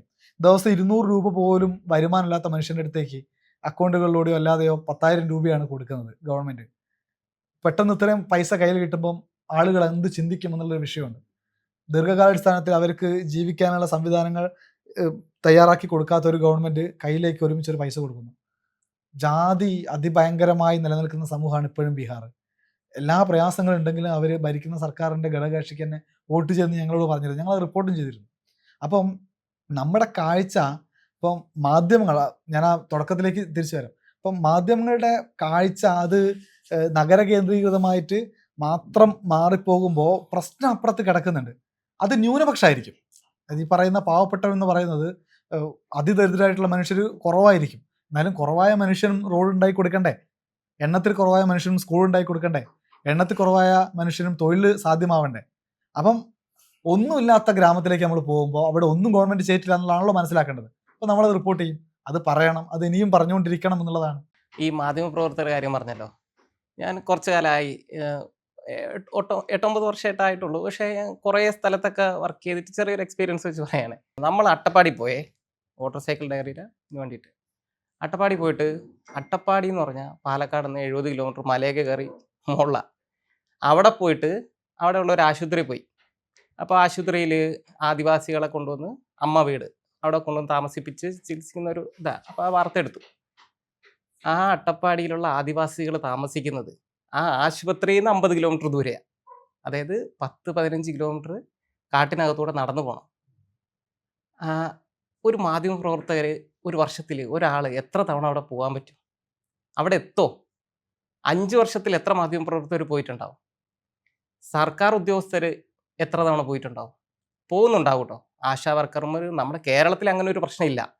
കേരളത്തിലെ സംവിധാനങ്ങളെല്ലാം നല്ലത് തന്നെയാണ്. പക്ഷേ മറ്റ് സംസ്ഥാനങ്ങളെടുത്ത് നോക്കിയേ, ആരും പോകുന്നുണ്ടാവില്ല. അവിടുത്തെ അവസ്ഥ എന്തായിരിക്കും? മാധ്യമങ്ങൾക്ക് എത്താൻ പറ്റുന്നില്ലല്ലോ. മാധ്യമപ്രവർത്തകർ നഗരത്തിൽ നിന്ന് ഈ അധികാര കേന്ദ്രത്തിൽ നിന്ന് തന്നെ പുറത്തിറങ്ങുന്നില്ലല്ലോ. പിന്നെ എങ്ങനെയാണ് അവിടെ എത്തുക? അതിൻ്റെ ഒരു പ്രശ്നമുണ്ട്. ഞങ്ങൾ ബീഹാറിൽ പോയിട്ട് നമ്മളിങ്ങനെ ബീഹാറിൽ വാർത്ത എങ്ങനെയാണ്, ഇങ്ങനെ വണ്ടിയിൽ ഇങ്ങനെ പോകും, കിലോമീറ്ററുകളോളം പോയിട്ട് വഴി കാണുന്ന ഇങ്ങനെ നോക്കി നോക്കി പോയി ആളുകളോട് സംസാരിച്ച് അങ്ങനെ വാർത്ത എടുക്കുന്നത്. അല്ലാണ്ട് നമ്മളിപ്പോൾ ഒരു സ്ഥലത്ത് ഒരു വാർത്ത ഉണ്ടെന്ന് പറഞ്ഞ് പോകല്ലോ. അങ്ങനെ പോയി പോയി പോയി ഒരു മണ്ണ് റോഡൊക്കെ കഴിഞ്ഞ് ഒരു പുഴയുടെ അവിടെ വന്ന് വണ്ടി നിന്നു. എന്നിട്ട് വണ്ടി നിർത്തിയിട്ട് ഞങ്ങൾ അവിടെ ചോദിച്ചു, അപ്പുറത്ത് ഗ്രാമമുണ്ടോ? പുഴ കിടന്ന് പറഞ്ഞു, പുഴ കിടന്ന് ഗ്രാമമുണ്ട്, അങ്ങോട്ട് പോയാൽ മതി, അവിടെ മനുഷ്യരുണ്ടെന്നൊക്കെ പറഞ്ഞിട്ട്. അപ്പം ശരി എന്നൊക്കെ പറഞ്ഞ് ഞങ്ങൾ ബാഗൊക്കെ തൂക്കി പുഴ കടന്ന് അങ്ങോട്ട് പോകുമ്പം വഴിയിൽ കുറച്ച് 3 പേരും ഇങ്ങോട്ട് തിരിച്ചു വരുന്നുണ്ടായിരുന്നു. അവിടെ എന്തോ പണി എന്ന ആൾക്കാർ. പറഞ്ഞു, നിങ്ങൾ എങ്ങോട്ട് പോകുന്നു? പറഞ്ഞു, ഞങ്ങൾ അപ്പുറത്ത് ഗ്രാമത്തിൽ. അപ്പോൾ അവർ നിർത്തിയിട്ട് പറഞ്ഞു, അങ്ങോട്ട് പോകരുത്, അവിടെ മാവോയിസ്റ്റ് കേന്ദ്രമാണ്, നിങ്ങൾ അങ്ങോട്ട് പോയി കഴിഞ്ഞാൽ അത് ജാർഖണ്ഡാവും, ബീഹാർ കടന്ന് ജാർഖണ്ഡാവും, മലയാണ്, പ്രശ്നമാണെന്ന് പറഞ്ഞു. ഞാൻ അനുവിനോട് പറഞ്ഞു, അനുവേ ഇത് റിസ്ക് അല്ലേ? അനു പറഞ്ഞു, ഏയ് കുഴപ്പമൊന്നുമില്ല, പോവാന്ന് പറഞ്ഞു. പുഴ കടന്ന് കുറച്ചും കൂടെ മുന്നോട്ട് പോയപ്പോൾ ഒരു വീട്, അവിടുത്തെ ഒരു ചേട്ടൻ. ആ ചേട്ടനും ചോദിച്ചു, നിങ്ങൾ അങ്ങോട്ട് പോകുന്നുണ്ടോ? ആ ചോദ്യത്തിൽ തന്നെ പ്രശ്നം ഉണ്ടായിരുന്നു. അപ്പോൾ പിന്നെ മൂപ്പരുടെ ബൈറ്റൊക്കെ എടുത്ത് പിന്നെ അങ്ങോട്ട് പോകണ്ട, അതൊരു പ്രശ്നമായിരിക്കുമല്ലോ. അപ്പോൾ ആ ഗ്രാമത്തിലുള്ളവർക്ക് അടുത്തേക്ക് നമുക്ക് പോകാൻ പറ്റുന്നില്ലല്ലോ. നമ്മൾ പോകാൻ തയ്യാറാണ്, പക്ഷേ പ്രശ്നമാണ്. മാവോയിസ്റ്റ് ഉണ്ടോ? ഉണ്ടാവാം, ഇല്ലാതിരിക്കാം, ഒന്നും അറിയില്ല. പക്ഷെ റിസ്ക് അല്ലേ? അപ്പോൾ നമ്മൾ ആ റിസ്ക് എടുക്കാൻ തയ്യാറാവുന്നില്ലല്ലോ. അതാണ് ഈ മാധ്യമ മേഖലയിലുള്ള ആൾക്കാർക്ക് എല്ലാ സ്ഥലത്തും എത്താൻ അങ്ങനെയൊന്നും പറ്റില്ല. പ്രായോഗികമായിട്ടുള്ള ബുദ്ധിമുട്ടുകളൊക്കെ ഉണ്ട്. അപ്പോൾ ഇതൊക്കെയാണ് ഇതിൻ്റെ ഒരു പ്രശ്നം എന്ന് എനിക്ക് തോന്നുന്നത്. എന്തെങ്കിലും അനുഭവങ്ങളോ ഓർമ്മകളോ ഈ ഡൽഹി ജീവിതം ആയിട്ട് ബന്ധപ്പെട്ടിട്ട് ഈ പറയുന്ന ഒരുപാട് നേതാക്കളോട് ചേർന്ന് അടുത്തിടപഴകി? നേതാക്കന്മാരെന്ന് പറയുമ്പോൾ CPIയിലെ P. സന്തോഷ് കുമാർ MP ജനങ്ങളുമായിട്ട് ബന്ധപ്പെട്ട വിഷയങ്ങളെ വളരെ കൃത്യമായി പഠിക്കാനും അത് സഭയിൽ അവതരിപ്പിക്കാനും സഭയ്ക്ക് പുറത്ത് ഇടപെടൽ വേണമെങ്കിൽ അത് ചെയ്യാനും ശേഷിയുള്ള അത് ചെയ്തുകൊണ്ടിരിക്കുന്ന ഒരു നമ്മൾ ഡൽഹി കാണുന്ന ഒരു ലീഡർ P. സന്തോഷ് കുമാറാണ്. അദ്ദേഹം പാർട്ടിയിൽ CPIയിൽ അദ്ദേഹത്തിന് കുറേ ദേശീയ ചുമതലകളുണ്ട്. അപ്പം പല സ്ഥലത്തും, ഇപ്പോൾ ഛത്തീസ്ഗഡിലാണെങ്കിൽ, പഞ്ചാബിലാണെങ്കിലും മറ്റ് പല സ്ഥലങ്ങളിലും അദ്ദേഹം പോയിടപെടുന്നുണ്ട്, അവിടുത്തെ ജനങ്ങളെ സംഘടിപ്പിക്കാൻ ശ്രമിക്കുന്നുണ്ട്, വിഷയങ്ങളിൽ ഇടപെടുന്നുണ്ട്. അപ്പം നമ്മൾ പലപ്പോഴും പല നേതാക്കളിലും കാണാത്ത ക്വാളിറ്റി കാത്തു സൂക്ഷിക്കുന്ന ഒരു നേതാവാണ്. അത് എൻ്റെ അഭിപ്രായത്തിൽ പറഞ്ഞാൽ ആത്മാർത്ഥമായിട്ട് ഇടപെടുന്ന ഒരു രാഷ്ട്രീയക്കാരനാണ് P. സന്തോഷ് കുമാർ. അത് സഭയിലും നമുക്ക് കാണാം, സഭയ്ക്ക് പുറത്തും നമുക്ക് കാണാൻ പറ്റും. ആളുകളോട് അദ്ദേഹം സൂക്ഷിക്കുന്ന ബന്ധവും അങ്ങനെയാണെന്ന് ഫീൽ ചെയ്തിട്ടുണ്ട്. ഡൽഹി അനുഭവം പറയുമ്പോൾ നമുക്ക് ചേർത്ത് വെക്കാൻ പറ്റിയ കുറേ ആളുകളുണ്ട്. അതിൽ പ്രധാനപ്പെട്ട ആൾ P. സന്തോഷ് കുമാറാണ്. ആരും പറഞ്ഞു കേട്ടിട്ടില്ലാത്തൊരു, അല്ലെങ്കിൽ എനിക്ക് തോന്നുന്നു പൊതുവിൽ മലയാളിക്ക് അറിയാത്തൊരു കാര്യമാണെന്ന് തോന്നുന്നു. അത്രയധികം ശ്രദ്ധിക്കപ്പെടാത്ത. പക്ഷേ P. സന്തോഷ് കുമാറിൻ്റെ സഭാ ഇടപെടലുകൾ, സഭയിലെ പ്രസംഗങ്ങളോ അല്ലെങ്കിൽ സഭയിലെ പ്രസംഗങ്ങൾ മാത്രമല്ല, സഭയിൽ പലപ്പോഴും ഭരണകക്ഷി MP-മാർ പറയുന്ന അല്ലെങ്കിൽ മന്ത്രിമാർ പറയുന്ന കുഴപ്പം പിടിച്ച കാര്യങ്ങൾക്ക് എണീറ്റ് നിന്ന് മറുപടി പറയുന്ന ആൾ സന്തോഷ് കുമാറാണ്. പ്രതിപക്ഷത്ത് നമുക്ക് കാണാൻ പറ്റുക. മറ്റ് പ്രധാനപ്പെട്ട പല പാർട്ടികളുടെ ആളുകൾ ചിലപ്പോൾ രാജ്യസഭയിൽ ഉണ്ടാവില്ല, ഉണ്ടെങ്കിൽ തന്നെ അവരെക്കാൾ മെച്ചമായിട്ട് സന്തോഷ് കുമാർ എണീറ്റ് നിന്ന് പറയുന്ന, അമിത്ഷാനോട് പോലും എണീറ്റ് നിന്ന് പിന്നെ കാര്യങ്ങൾ പറയുന്ന ആളാണ്. സന്തോഷ് കുമാറിന് മാത്രം അമിത്ഷാക്ക് മറുപടി പറയേണ്ടി വന്നിട്ടുണ്ട്. ഇപ്പം മാവോയിസ്റ്റുകളെ ഇല്ലാതാക്കും എന്ന് പറഞ്ഞ് മാവോയിസ്റ്റുകളെ കൊന്നു തീർക്കുമ്പോൾ നമ്മുടെ പാർലമെന്റിൽ എണീറ്റ് നിന്ന് കൊന്നു തീർക്കല്ല വേണ്ടത്, ആശയത്തെ ആശയമായിട്ട് തന്നെ നേരിടണം എന്ന് പറഞ്ഞ ഒരു രാഷ്ട്രീയക്കാരൻ P. സന്തോഷ് കുമാറാണ്. മറ്റു പേരുകൾ നമുക്ക് എടുത്തു പറയേണ്ടാവില്ല, പേടിയായിരിക്കുമല്ലോ ചിലപ്പോൾ. ഇപ്പം മാവോയിസത്തെയാണ് എതിർക്കുന്നത്, ചിലപ്പോൾ മാവോയിസ്റ്റാക്കി മുദ്ര കുത്തിയാലോ എന്ന് പറഞ്ഞിട്ടുള്ള പേടിയൊക്കെ ഉണ്ടാവുമല്ലോ. പക്ഷെ സന്തോഷ് കുമാർ എണീറ്റ് നിന്ന് കൃത്യമായി കാര്യങ്ങൾ പറയുകയും അമിത്ഷാ ഒരുപാട് സമയം എടുത്തിട്ട് അതിന് മറുപടി പറയുകയും എന്നിട്ട് എണീറ്റ് നിന്ന് സന്തോഷ് കുമാർ മറുപടി പറയാൻ ശ്രമിക്കുന്നൊക്കെ കാഴ്ച നമ്മൾ രാജ്യസഭയിൽ കാണുമായിരുന്നു. ഭോപ്പാലിലെ ഇലക്ഷന് പോയിരുന്നു. ആ സമയത്ത് ജ്യോതിരാദിത്യ സിന്ധ്യ കോൺഗ്രസിൻ്റെ നേതാവ്. അപ്പോൾ മൂപ്പരുടെ ഭാര്യ ആണ് പ്രചരണം നടത്തുന്നത്. അപ്പോൾ ഇലക്ഷന് പറയുന്നത് എന്താണെന്നറിയോ? ജനങ്ങളോട്, നിങ്ങളുടെ രാജാവിനെ നിങ്ങൾ ജയിപ്പിക്കണം എന്നാണ് പറയുന്നത്. നമ്മൾ കേരളത്തിൽ നടക്കും അത്. അങ്ങനെയാണ് അവിടുത്തെ ഒരു സിസ്റ്റം എന്ന് പറയുന്നത്. നിങ്ങളുടെ രാജാവിനെ നിങ്ങൾ ജയിപ്പിക്കണം എന്ന് പറയുന്നത്. ഞാനും രാജേഷ് കോയിക്കലായിരുന്നു പോയത്. ഞാൻ കോയിക്കൽ ഇതെന്താ ഇങ്ങനെ? പറഞ്ഞു ആ നാട്ടിലെ രാജാവാണ് അയാൾ. സിന്ധ്യ സിന്ധ്യ കുടുംബത്തിന്റെ. അതുപോലെ തന്നെ രാജസ്ഥാനിലും അങ്ങനെ കുറെ രാജാക്കന്മാരുണ്ടെന്ന് ഞാൻ കേട്ടിട്ടുണ്ട്. അതാണ് അവസ്ഥ. കേരളമായിട്ട് കമ്പയർ ചെയ്യാൻ പറ്റുമോ? കേരളത്തിലെ നേതാക്കൾ എന്ത് ബെറ്ററാ? ആ രാജഭരണം തുടർന്നു പോവുകയും ജനാധിപത്യം എന്നുള്ള അത് പേരിടുകയും അത്രേ ഉള്ളൂ, ചെയ്യുന്നു അത്രേ ഉള്ളൂ. ഇവര് എന്നുള്ളതാണ്. അങ്ങനെയാണത് കാണുന്നത് തന്നെ. രാജാവായിട്ട് തന്നെ അവരെ കാണുന്നത്. ജനങ്ങളും അങ്ങനെയാണ് കാണുന്നത് തന്നെ. അതാണ് അവസ്ഥ. അതുകൊണ്ടാണ് ഈ നേതാക്കന്മാർക്ക് അധികാരം നഷ്ടപ്പെടുമ്പോൾ നിലയില്ലാണ്ടായി പോകുന്നത്. ഒരു സ്ഥലത്ത് അധികാരം തുടർച്ചയായിട്ട് ഇല്ലാണ്ടാവുമ്പോൾ പെട്ടെന്ന് അപ്പുറത്തേക്ക് പോകണമെന്ന് തോന്നുന്നത് അധികാരമില്ലാതെ നിൽക്കാൻ പറ്റുക എന്നുള്ള പ്രശ്നമുണ്ട്. എങ്ങനെയാണ് സാധാരണക്കാരൻ്റെ കാര്യം പറയേണ്ടത് എന്നൊക്കെ നമ്മൾ പറയുന്നു. പക്ഷെ നമ്മൾ എന്തൊക്കെ ചെയ്തു കഴിഞ്ഞാൽ ഇപ്പം മാധ്യമം എന്നുള്ള രീതിയിൽ നമ്മൾ ഗ്രാമങ്ങളിലേക്ക് ഇറങ്ങി ചെല്ലുന്നു, റിപ്പോർട്ട് ചെയ്യുന്നു. അപ്പം നമ്മൾ ഈ പറയുന്ന പ്രോഗ്രാം ചെയ്ത് കഴിയുമ്പോൾ നമ്മൾ അതിൻ്റെ താഴെ കമൻറ്റുകളിൽ വരുന്നു, ധൈര്യമുണ്ടെങ്കിൽ നിങ്ങൾ കേരളത്തിലേക്ക് വാ എന്ന് പറയുന്നു. നമ്മൾ കേരളത്തിലേക്ക് വന്ന് സ്റ്റോറികൾ ചെയ്യുന്നു. കേരളത്തിലേക്ക് വന്ന് സ്റ്റോറികൾ ചെയ്യുമ്പോൾ ഒരു ഉദാഹരണം പറയുകയാണെങ്കിൽ ധൈര്യമുണ്ടെങ്കിൽ നിങ്ങൾ കണ്ണൂരേക്ക് വാ എന്ന് പറയുന്നു. അല്ലെങ്കിൽ മറ്റേതെങ്കിലും ചില രാഷ്ട്രീയ പാർട്ടികൾക്ക് സ്വാധീനമുള്ള സ്ഥലങ്ങളിലേക്ക് വരൂ എന്നിട്ട് ചെയ്ത് കാണിക്കൂ എന്ന് പറയുന്നു. ഈ ആളുകൾ ഇങ്ങനെ വലിയ രീതിയിൽ വിമർശനം മാത്രം ഉന്നയിക്കുകയാണ്. ഇപ്പോൾ കഴിഞ്ഞ ദിവസം ഞാനൊരു കമൻറ്റ് കണ്ടത്, ആറളത്തുള്ള നമ്മൾ ഒരു ഇമ്പാക്റ്റ് സ്റ്റോറി ചെയ്തു, വീടുകൾക്ക് മുന്നിൽ പേര് പതിപ്പിച്ച് വെച്ചിരിക്കുകയാണ്. അപ്പം അത് നമ്മളത് സ്റ്റോറി ചെയ്തു, ആളുകൾ കണ്ടു, അതിനകത്ത് നടപടി ഉണ്ടായി. അതിന് താഴെ വന്നൊരു കമൻറ്റ്, നിങ്ങളിതെല്ലാവരെയും വീണ്ടും കാണിച്ചില്ലേ, എന്നിട്ടല്ലേ ഇത് ഉണ്ടായത്. അങ്ങനെ എന്ത് ചെയ്തു കഴിഞ്ഞാലും ആളുകൾ അതിനെ വേറൊരു രീതിയിൽ ചിത്രീകരിക്കുകയും ഒരുപാട് സമയം ചെലവഴിച്ച് ഒരു വെല്ലുവിളികൾ നടത്തുകയൊക്കെ ചെയ്തു പോവുകയാണ്. ഈ സമയത്ത് കമൻറ്റുകൾ വായിക്കാറുണ്ടോ? അത് കാണുമ്പോൾ എന്ത് തോന്നുന്നു? എന്താണ് അതിൻ്റെ ഒരു? ഈ കമൻറ്റുകൾ കുറേയൊക്കെ വായിക്കാറുണ്ട്, എല്ലാം ഒന്നും വായിക്കാൻ പറ്റിയിട്ടില്ലെങ്കിലും. പക്ഷേ ആ വായിക്കുന്ന സമയത്ത് വലിയ സന്തോഷം ഉണ്ടാകുന്ന ഒരു കാര്യം, ഒരുപാട് ആളുകൾ ഈ ഒരു ജേർണലിസ്റ്റെയും ഈ കാഴ്ചകളെയും അംഗീകരിക്കുന്നുണ്ട്, അഭിനന്ദിക്കുന്നുണ്ട് എന്നുള്ളതാണ്. രണ്ടാമത്തത് നെഗറ്റീവാണ്. നെഗറ്റീവിന് അധികം ആ നിലയിൽ പരിഗണിക്കുക. ഒരു വിമർശനമാണ് എങ്കിൽ, നമ്മൾ ചെയ്തതിലൊരു തെറ്റുണ്ട് എങ്കിൽ അതെന്താണെന്ന് നോക്കി പരിഹരിക്കാനുള്ള ശ്രമം നമ്മൾ നടത്തും. അതല്ലാതെ കക്ഷി രാഷ്ട്രീയത്തിൻ്റെ പേരിലോ അല്ലെങ്കിൽ മതത്തിൻ്റെ പേരിലോ ജാതിയുടെ പേരിലോ ഒക്കെയുള്ള കമൻറ്റുകളാണെങ്കിൽ നമ്മളതിനെ അവഗണിക്കുകയാണ് പതിവ്. ഇപ്പം ആ കമൻറ്റ് ഞാനും കണ്ടിരുന്നു, നിങ്ങളെല്ലാവരെയും കാണിച്ചില്ലേ. അത് കാഴ്ചൻ്റെ ഒരു പ്രശ്നമാണ്. ഇത് എല്ലാവരും കാണുക എന്നുള്ളതിൻ്റെ അപ്പുറത്തേക്ക് ഇങ്ങനൊരു ബോർഡ് വെച്ച വീട്ടിൽ കിടന്നുറങ്ങുക എന്നുള്ള ഒരു പ്രശ്നം എങ്ങനെയാണ് നമ്മൾ പരിഗണിക്കുന്നത് എന്നുള്ളതാണ്. ഇപ്പം കേരളത്തിൽ ഉള്ള 3.5 കോടി ജനങ്ങളിൽ മഹാഭൂരിപക്ഷ ആളുകളും ഏതെങ്കിലും ബാങ്കിൽ നിന്ന് ലോൺ എടുത്തിട്ടായിരിക്കുമല്ലോ വീട് വെച്ചിട്ടുണ്ടാവുക. ഗവൺമെൻറ് വെച്ച് കൊടുക്കുന്ന വീടാണെങ്കിൽ തന്നെ കുറച്ച് പൈസയും കൂടി ഒരു ബാങ്കിൽ നിന്ന്, ഒരു സഹകരണ ബാങ്കിൽ 4 ലക്ഷം രൂപ ഗവൺമെൻറ് കൊടുക്കുന്നു, ഒരു 3 ലക്ഷം രൂപ ഏതെങ്കിലും സഹകരണ ബാങ്കിൽ നിന്നോ മറ്റേതെങ്കിലും ബാങ്കിൽ നിന്നോ ലോൺ എടുക്കുന്നു, വീടുണ്ടാക്കുന്നു. അതല്ലെങ്കിൽ കുറച്ചുകൂടി കയ്യിൽ പൈസ ഉള്ള ഒരു ഇടത്തരക്കാരനാണെങ്കിൽ SBI ന്നോ HDFC ന്നോ അല്ലെങ്കിൽ മറ്റേതെങ്കിലും ബാങ്കിൽ നിന്ന് ലോൺ എടുത്തിട്ട് വീട് വെക്കും. നിങ്ങൾ ലോൺ അടച്ച് കഴിയുന്നവരെ SBI നിങ്ങളുടെ വീട്ടിൻ്റെ മുകളിൽ ഒരു 6.3 വലിയ ഫ്ലക്സ് വെക്കുന്നു. ഈ പദ്ധതി എന്താണ്, ഇന്ന് ആവാസ് യോജന, ഇത്ര ലക്ഷം രൂപ ലോൺ എടുത്ത് വാങ്ങിയത് അല്ലെങ്കിൽ ഉണ്ടാക്കിയ വീട് എന്നുള്ളൊരു ബോർഡ് വെച്ചുള്ള അവസ്ഥ എന്തായിരിക്കും? അങ്ങനെയുള്ളൊരു വീട്ടിലേക്ക് കയറി ചെല്ലുമ്പോൾ അത് നിങ്ങളെ വീടായിട്ട് നിങ്ങൾക്കും എൻ്റെ വീടായി എനിക്കും ഫീൽ ചെയ്യും, ഇല്ലല്ലോ. ആറളത്തെ ആദിവാസികളും അട്ടപ്പാടിയിലെ ആദിവാസികളും നേരിടുന്ന പ്രതിസന്ധി ഇതാണ്. വീട്ടിലേക്ക് അവർ പണിക്ക് പോയി തിരിച്ചു വരുമ്പം ആറളത്തെ ഒരാളിനോട് പറഞ്ഞത്, അദ്ദേഹം ഭാര്യയൊക്കെ ജോലിക്ക് പണിക്ക് പോയതായിരുന്നു, കൂലിപ്പണിക്ക് പോയായിരുന്നു. തിരിച്ചു വരുമ്പോൾ വീടിൻ്റെ മുകളിലൊരു ബോർഡുണ്ട്. അപ്പോൾ മയച്ച് കളയാനുള്ള, എൻ്റെ വീടിന് അങ്ങനെ ഒരു ബോർഡ് ആരെയും വെച്ച് വെച്ചാൽ ഞാൻ മയച്ച് കളയും. വെച്ചവനെ കാണുകയാണെങ്കിൽ കൈകാര്യം ചെയ്യാൻ ഏത് നിലയിലാണോ കൈകാര്യം ചെയ്യേണ്ടത് ആ നിലയിൽ നമ്മൾ കൈകാര്യം ചെയ്യും. പക്ഷേ ആദിവാസിക്ക് ആ ആത്മവിശ്വാസം കിട്ടുന്നതിന് അദ്ദേഹം അത് മയച്ച് കളഞ്ഞാൽ ഇനിയിപ്പോൾ ആരെങ്കിലും വന്ന് കുഴപ്പമാവോ, വീടിൻ്റെ ബാക്കി പൈസ കിട്ടില്ല എന്നൊക്കെയുള്ള പേടി ഉണ്ടാവേ. അപ്പം അതുകൊണ്ട് വർഷങ്ങളായി ഇതങ്ങനെ കിടക്കുകയാണ്. ആ നാട്ടിൽ കോൺഗ്രസ്സുകാരും CPM-കാരും BJP-കാരും ഒക്കെ ഉണ്ടല്ലോ, എന്നിട്ട് ഇവർ പോയിട്ട് ഈ ബോർഡ് കാണുന്നില്ലേ? ഈ കാണുന്ന നേതാക്കന്മാരുടെ വീടിൻ്റെ മുകളിൽ ചിലപ്പം ബോർഡ് ഉണ്ടാവില്ല, പക്ഷേ അവർക്ക് വോട്ട് ചെയ്യുന്ന അവരുടെ അണികളായി നിൽക്കുന്ന ആൾക്കാർ വീടിൻ്റെ മുകളിൽ ഈ ബോർഡ് ഉണ്ട്. എന്തുകൊണ്ട് അത് എടുത്തു മാറ്റണം എന്നുള്ള തോന്നലുണ്ടായില്ല? അപ്പം നമ്മളിത് കാണിക്കുമ്പോൾ അത് മന്ത്രിമാർ കാണുന്നു, അല്ലെങ്കിൽ ബന്ധപ്പെട്ട ആളുകൾ കാണുന്നു, അത് മയക്കാനുള്ള തീരുമാനം മുഖ്യമന്ത്രിയുടെ ഓഫീസിൽ നിന്ന് വരുന്നു. അത് കാലാകാലത്തേക്ക് ഇല്ലാതായി പോവുകയാണല്ലോ ചെയ്യുന്നത്.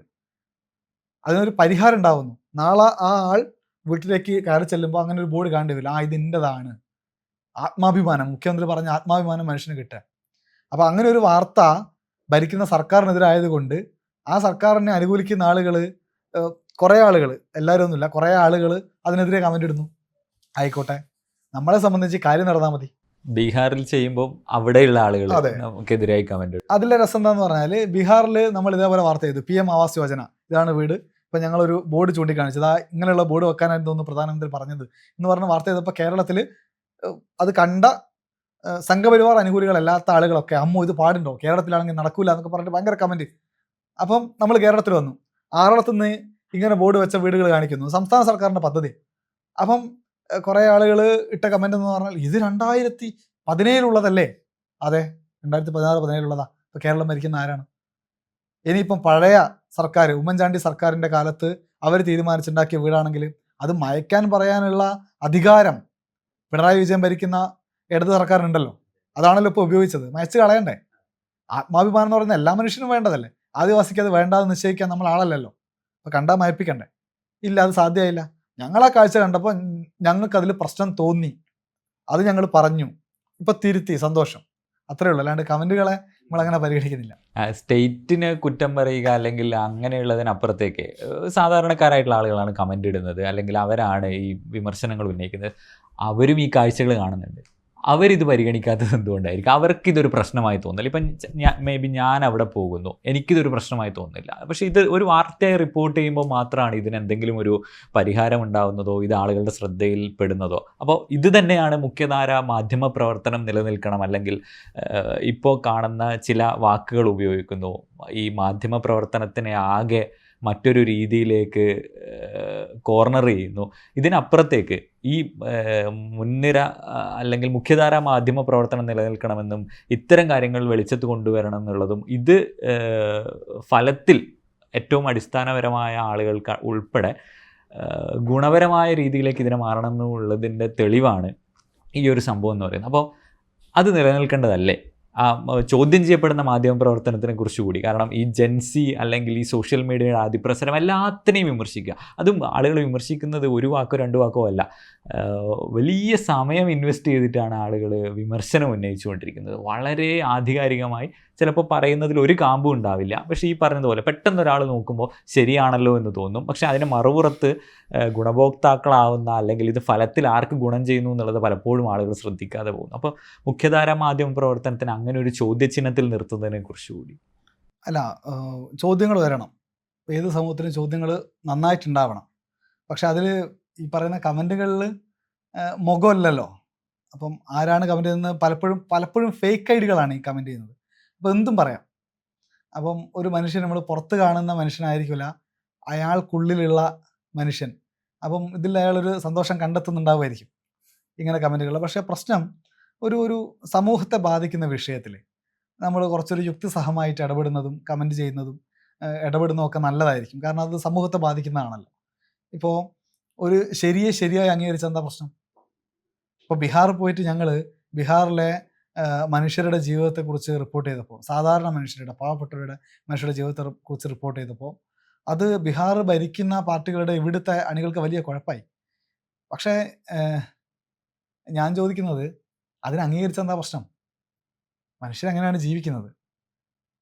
അപ്പം നമ്മൾ അത് പോയി റിപ്പോർട്ട് ചെയ്തു, ശരി, അങ്ങനെ അവിടെ ഒരു പ്രശ്നമുണ്ട്, അത് നമ്മൾ പരിഹരിക്കേണ്ടതാണ് എന്നല്ലേ? ഇപ്പം ഭരിക്കുന്ന ആളുകൾക്ക് കുറച്ചുകൂടി സുഖമല്ലേ? ഒരു നേതാക്കന്മാരോട് പറഞ്ഞാൽ മതിയല്ലോ, അവിടെ ഇങ്ങനെ കുഴപ്പമല്ലേ, നിങ്ങൾക്കത് പരിഹരിച്ചൂടെ? ഇപ്പം ആറളത്ത് ഇങ്ങനെ ഒരു ഇഷ്യൂ വന്നപ്പോൾ നമ്മൾ നേതാക്കന്മാരോട് പറഞ്ഞിട്ടുണ്ട്, ഇങ്ങനെ ഒരു ഇഷ്യൂ ഉണ്ട്, നിങ്ങളത് പരിഹരിക്കേണ്ടതാണെന്ന് പറഞ്ഞിട്ടുണ്ട്, നമ്മുടെ വാർത്ത അയച്ചു കൊടുത്തിട്ടുണ്ട്, പരിഹാരം വന്നു.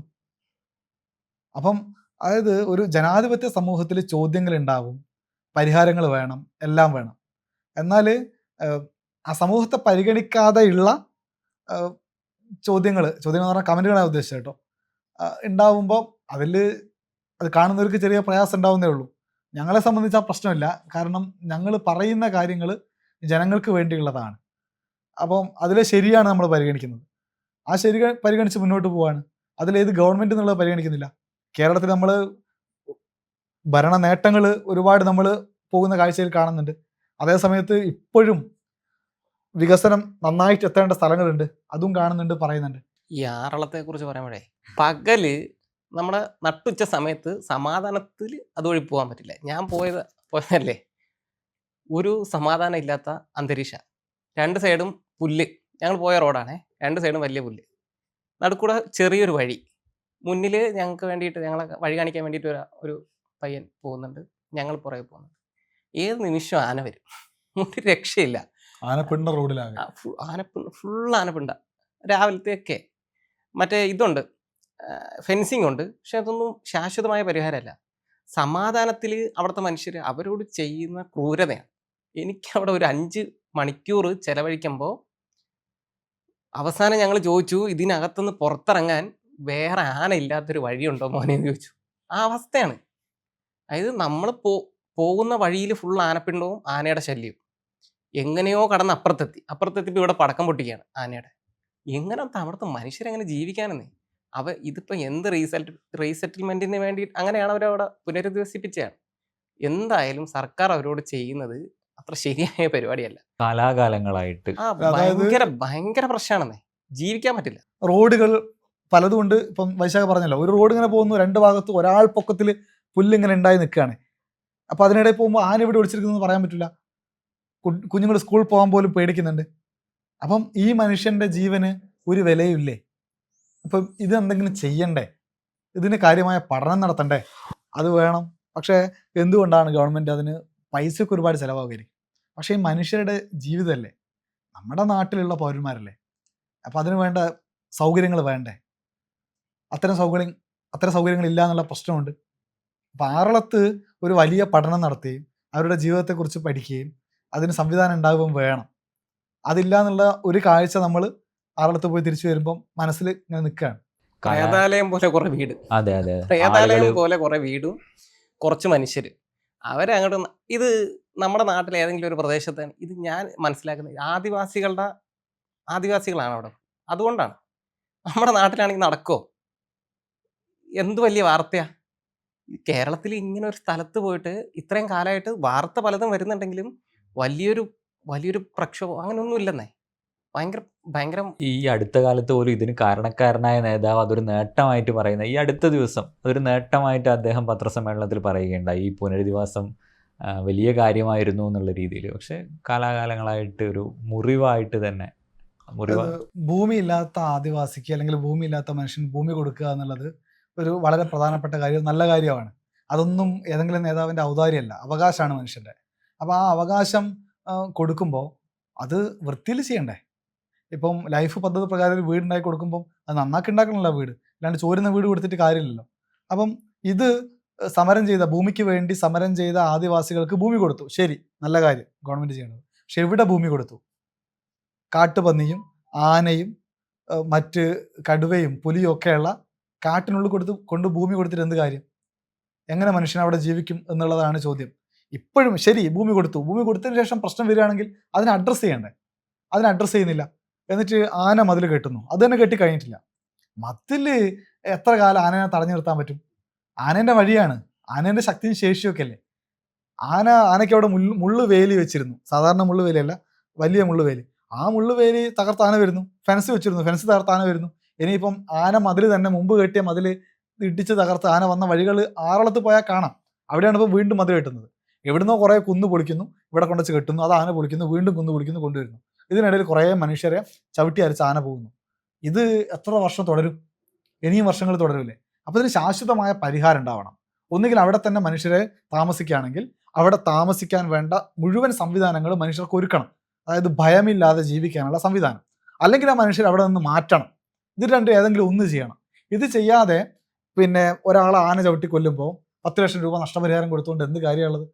മനുഷ്യന് സമാധാനത്തോടെയും സന്തോഷത്തോടെയും ഒരു സ്ഥലത്ത് ജീവിക്കാൻ പറ്റുമ്പോഴല്ലേ അവൻ്റെ അവകാശം സാധ്യമാവുന്നത്. ഗവൺമെൻറ് അത് കൈകാര്യം ചെയ്യുമ്പോൾ അല്ല സാധ്യമാവുന്നത്. അതില്ല. അതാണ് ആറളത്തെ കാഴ്ച. ആ സമയത്ത് പുതിയ വാർത്ത എന്ന പോലെ എല്ലാവരും അതിനെ ശ്രദ്ധിക്കുകയും അപ്പോൾ മാത്രം പ്രതികരിക്കുകയും ചെയ്യുന്നൊരു രീതി കൂടിയാണ് പൊതുവിൽ ഉള്ളത്. പുതിയ കാര്യം എന്തോ സംഭവിച്ചതുപോലെ കാണാതെ പോകുന്നതാണ് കലാകാലങ്ങളായിട്ട് എന്നുള്ളത് കൂടി. അതെ, ആ കാഴ്ച ദീർഘദൃഷ്ടിയോടുകൂടി കാര്യങ്ങൾ കൈകാര്യം ചെയ്യണ്ടേ. അതിന് പകരം എന്നാൽ പിന്നെ അങ്ങ് പരിഹരിച്ചേക്കാന്ന് പറഞ്ഞ് ചാടി വീണ് കാര്യം ചെയ്താൽ ആറളത്ത് സംഭവിച്ച പോലെ സംഭവിക്കും. വനം വകുപ്പിലെ നമ്മൾ വയനാട്ടിൽ സുൽത്താൻ ബത്തേരിയിൽ പോയിരുന്നു. സുൽത്താൻ ബത്തേരി എല്ലാ സ്ഥലത്തും ഉണ്ട്, പക്ഷേ ബത്തേരിയിൽ നമുക്ക് ഈ കാഴ്ച നേരത്തെ കണ്ടത് കൊണ്ട് പോയതാണ്. ഇപ്പോൾ രാത്രിയൊക്കെ ഈ കാടിൻ്റെ നാടിൻ്റെ നടുവിൽ ആളുകൾ കാവൽ കിടക്കുകയാണ്.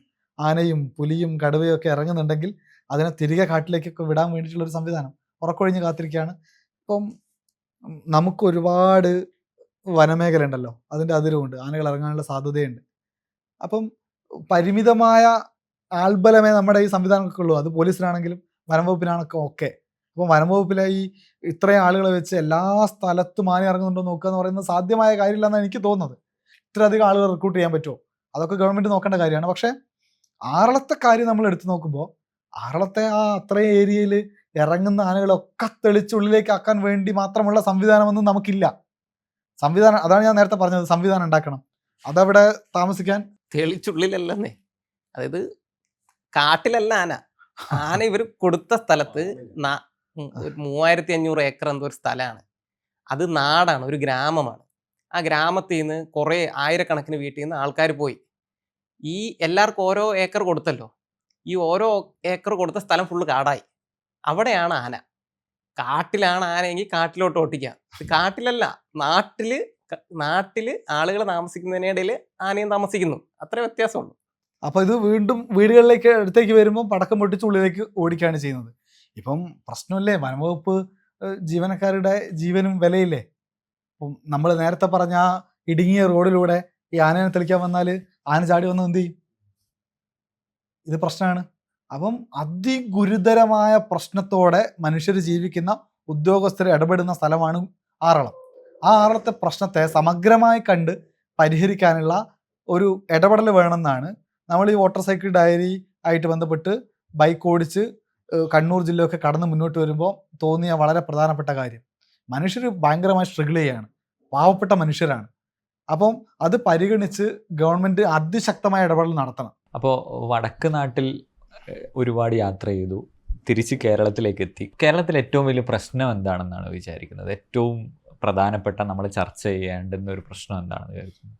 കേരളത്തിലെ ഒന്ന്, ആദിവാസി മേഖലകളിലെ മനുഷ്യരുടെ ജീവിതമാണ് ഒരു പ്രശ്നം. അത് കാടിനോട് ചേർന്ന സ്ഥലങ്ങളായതുകൊണ്ടുള്ള പല വെല്ലുവിളികളുണ്ട്. പക്ഷെ ഇപ്പോഴും നേരത്തെ പറഞ്ഞ പോലെ ഒന്ന് ആറളത്തെ ആളുകളുടെ താമസം, കാട്ടിനുള്ളിൽ വീട് വെച്ച് കൊടുത്തു, അവർ വലുതായി സ്ട്രഗിൾ ചെയ്യുന്നുണ്ട്. അവർക്ക് ഉണ്ടായിക്കൊടുത്ത വീടുകൾ തന്നെ ഒരു 5-6 കൊല്ലം കൊണ്ട് ചോർന്നൊലിക്കുന്നുണ്ട്.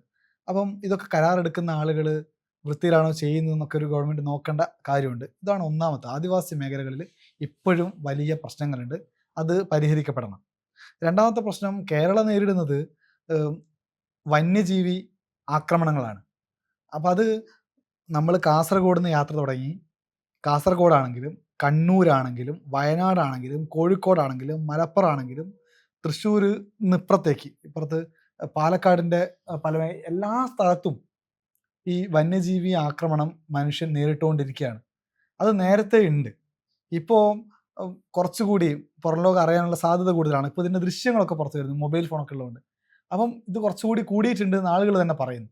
അപ്പം വന്യജീവി ആക്രമണം വളരെ പ്രധാനപ്പെട്ട പ്രശ്നമാണ്. ഇത് പരിഹരിക്കാനുള്ള സജീവമായിട്ടുള്ള ഇടപെടൽ ഉണ്ടാവണം.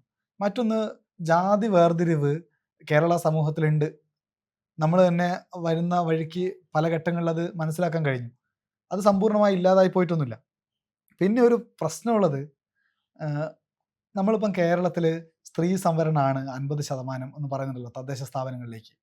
പക്ഷേ അതിൽ ഒരു സ്ഥലത്ത് നമ്മളൊരു പരിപാടിക്ക് പോയപ്പോൾ ഒരാൾ പരിചയപ്പെടുത്താ ഇവരൊക്കെ സ്ഥാനാർത്ഥികളാണെന്ന് പറഞ്ഞു. 2 സ്ത്രീകളും ഒരു പുരുഷനും ഇരിക്കുന്നുണ്ട്. അപ്പോൾ സ്ത്രീകൾ നേരത്തെ തന്നെ എന്നോട് സ്ഥാനാർത്ഥികളാണെന്ന് പറഞ്ഞു. ആ പുരുഷൻ അയാൾ സ്ഥാനാർത്ഥിയല്ല. അപ്പോൾ എന്നെ പരിചയപ്പെടുത്തിയാൽ പക്ഷേ അയാൾ സ്ഥാനാർത്ഥിയാണെന്ന് പറഞ്ഞു. അയാൾ സ്ഥാനാർത്ഥിയോ?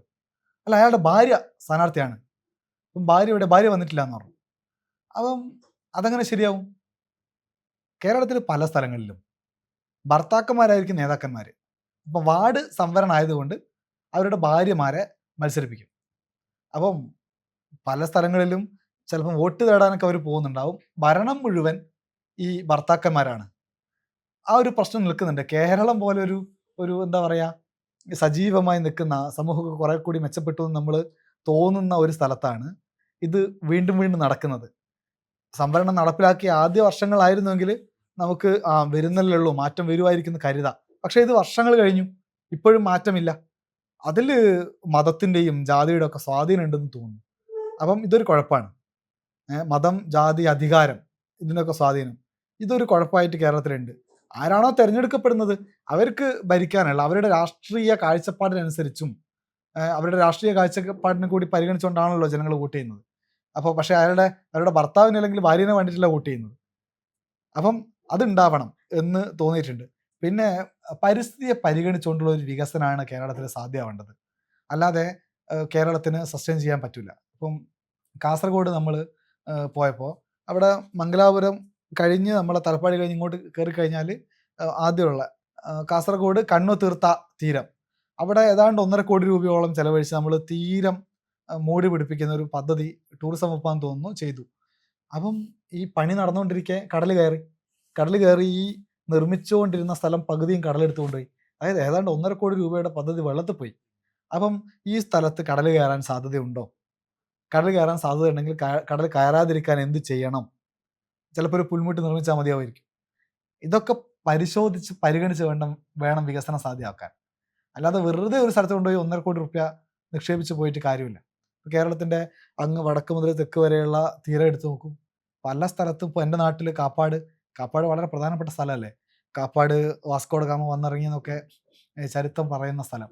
ആ സ്ഥലത്തൂടെയുള്ള ബീച്ച് റോഡ് കടലെടുത്ത് പോയി. അതിലൂടെ ഇപ്പോൾ യാത്രയില്ല. ഒരു ബൈക്കൊക്കെ പോകണമെങ്കിൽ തന്നെ വലിയ കഷ്ടപ്പാടാണ്.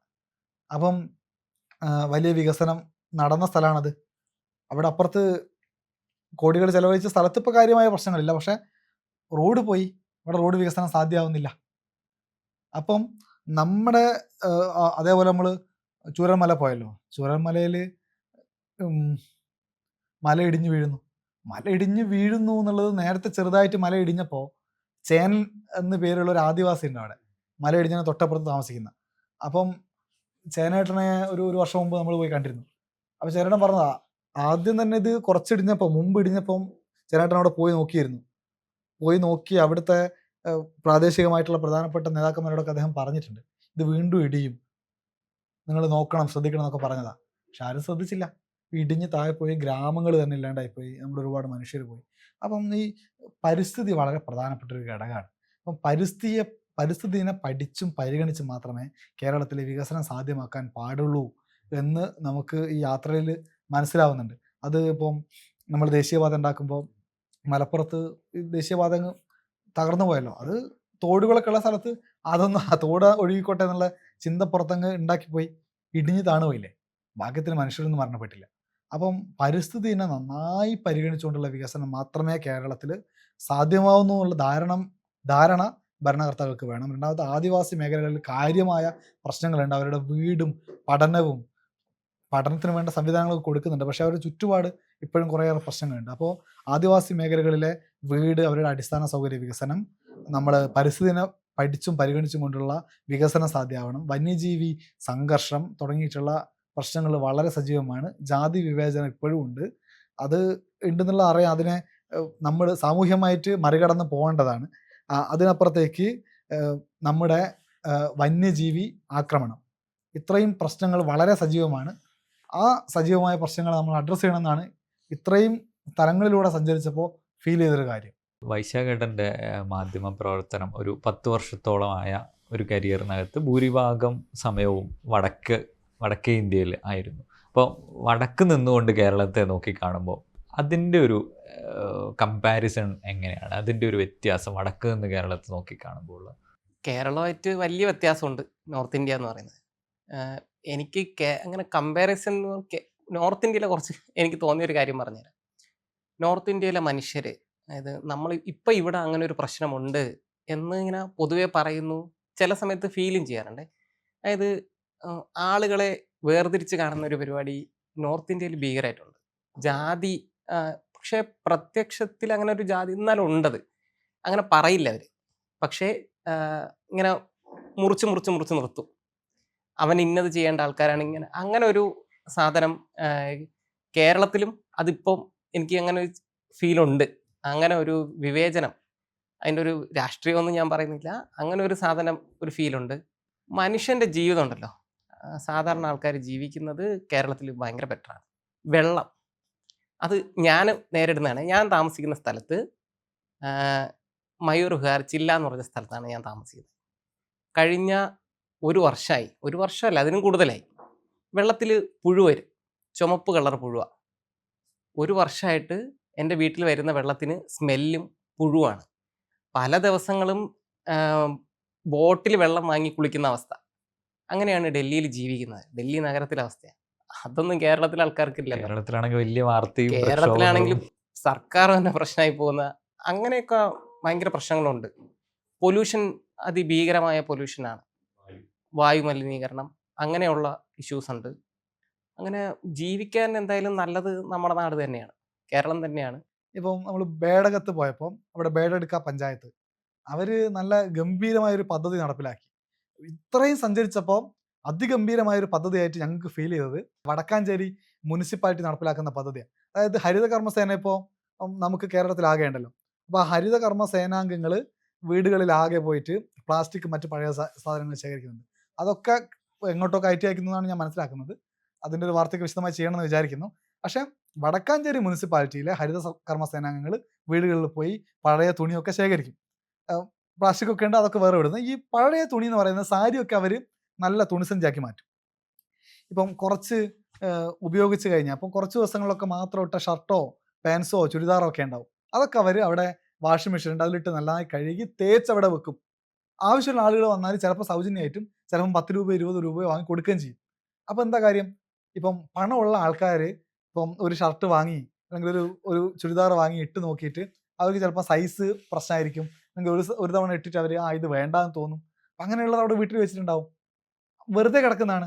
അതേസമയത്ത് അത് വലിയ വിലേൻ്റെ 2000 3000 ഒക്കെ കൊടുത്ത് വാങ്ങുന്ന സാധനമായിരിക്കും. അതേസമയത്ത് അങ്ങനെ ഡ്രസ്സ് വലിയ വില കൊടുത്ത് വാങ്ങാൻ പറ്റാത്ത മനുഷ്യർ ഒരുപാടില്ലേ. അപ്പം അങ്ങനെയുള്ള ആളുകൾക്ക് ഇത് അവർ തന്നെ വാങ്ങിയ ആൾ തന്നെ കൊടുക്കുമ്പോൾ അതിൻ്റെ ഒരു പ്രശ്നമുണ്ട്. അപ്പോൾ എനിക്ക് പറ്റാത്തതുകൊണ്ട് ഞാൻ വേറൊരാൾക്ക് കൊടുക്കുന്നുള്ള പ്രശ്നമുണ്ട്. ഇതങ്ങനെയില്ല.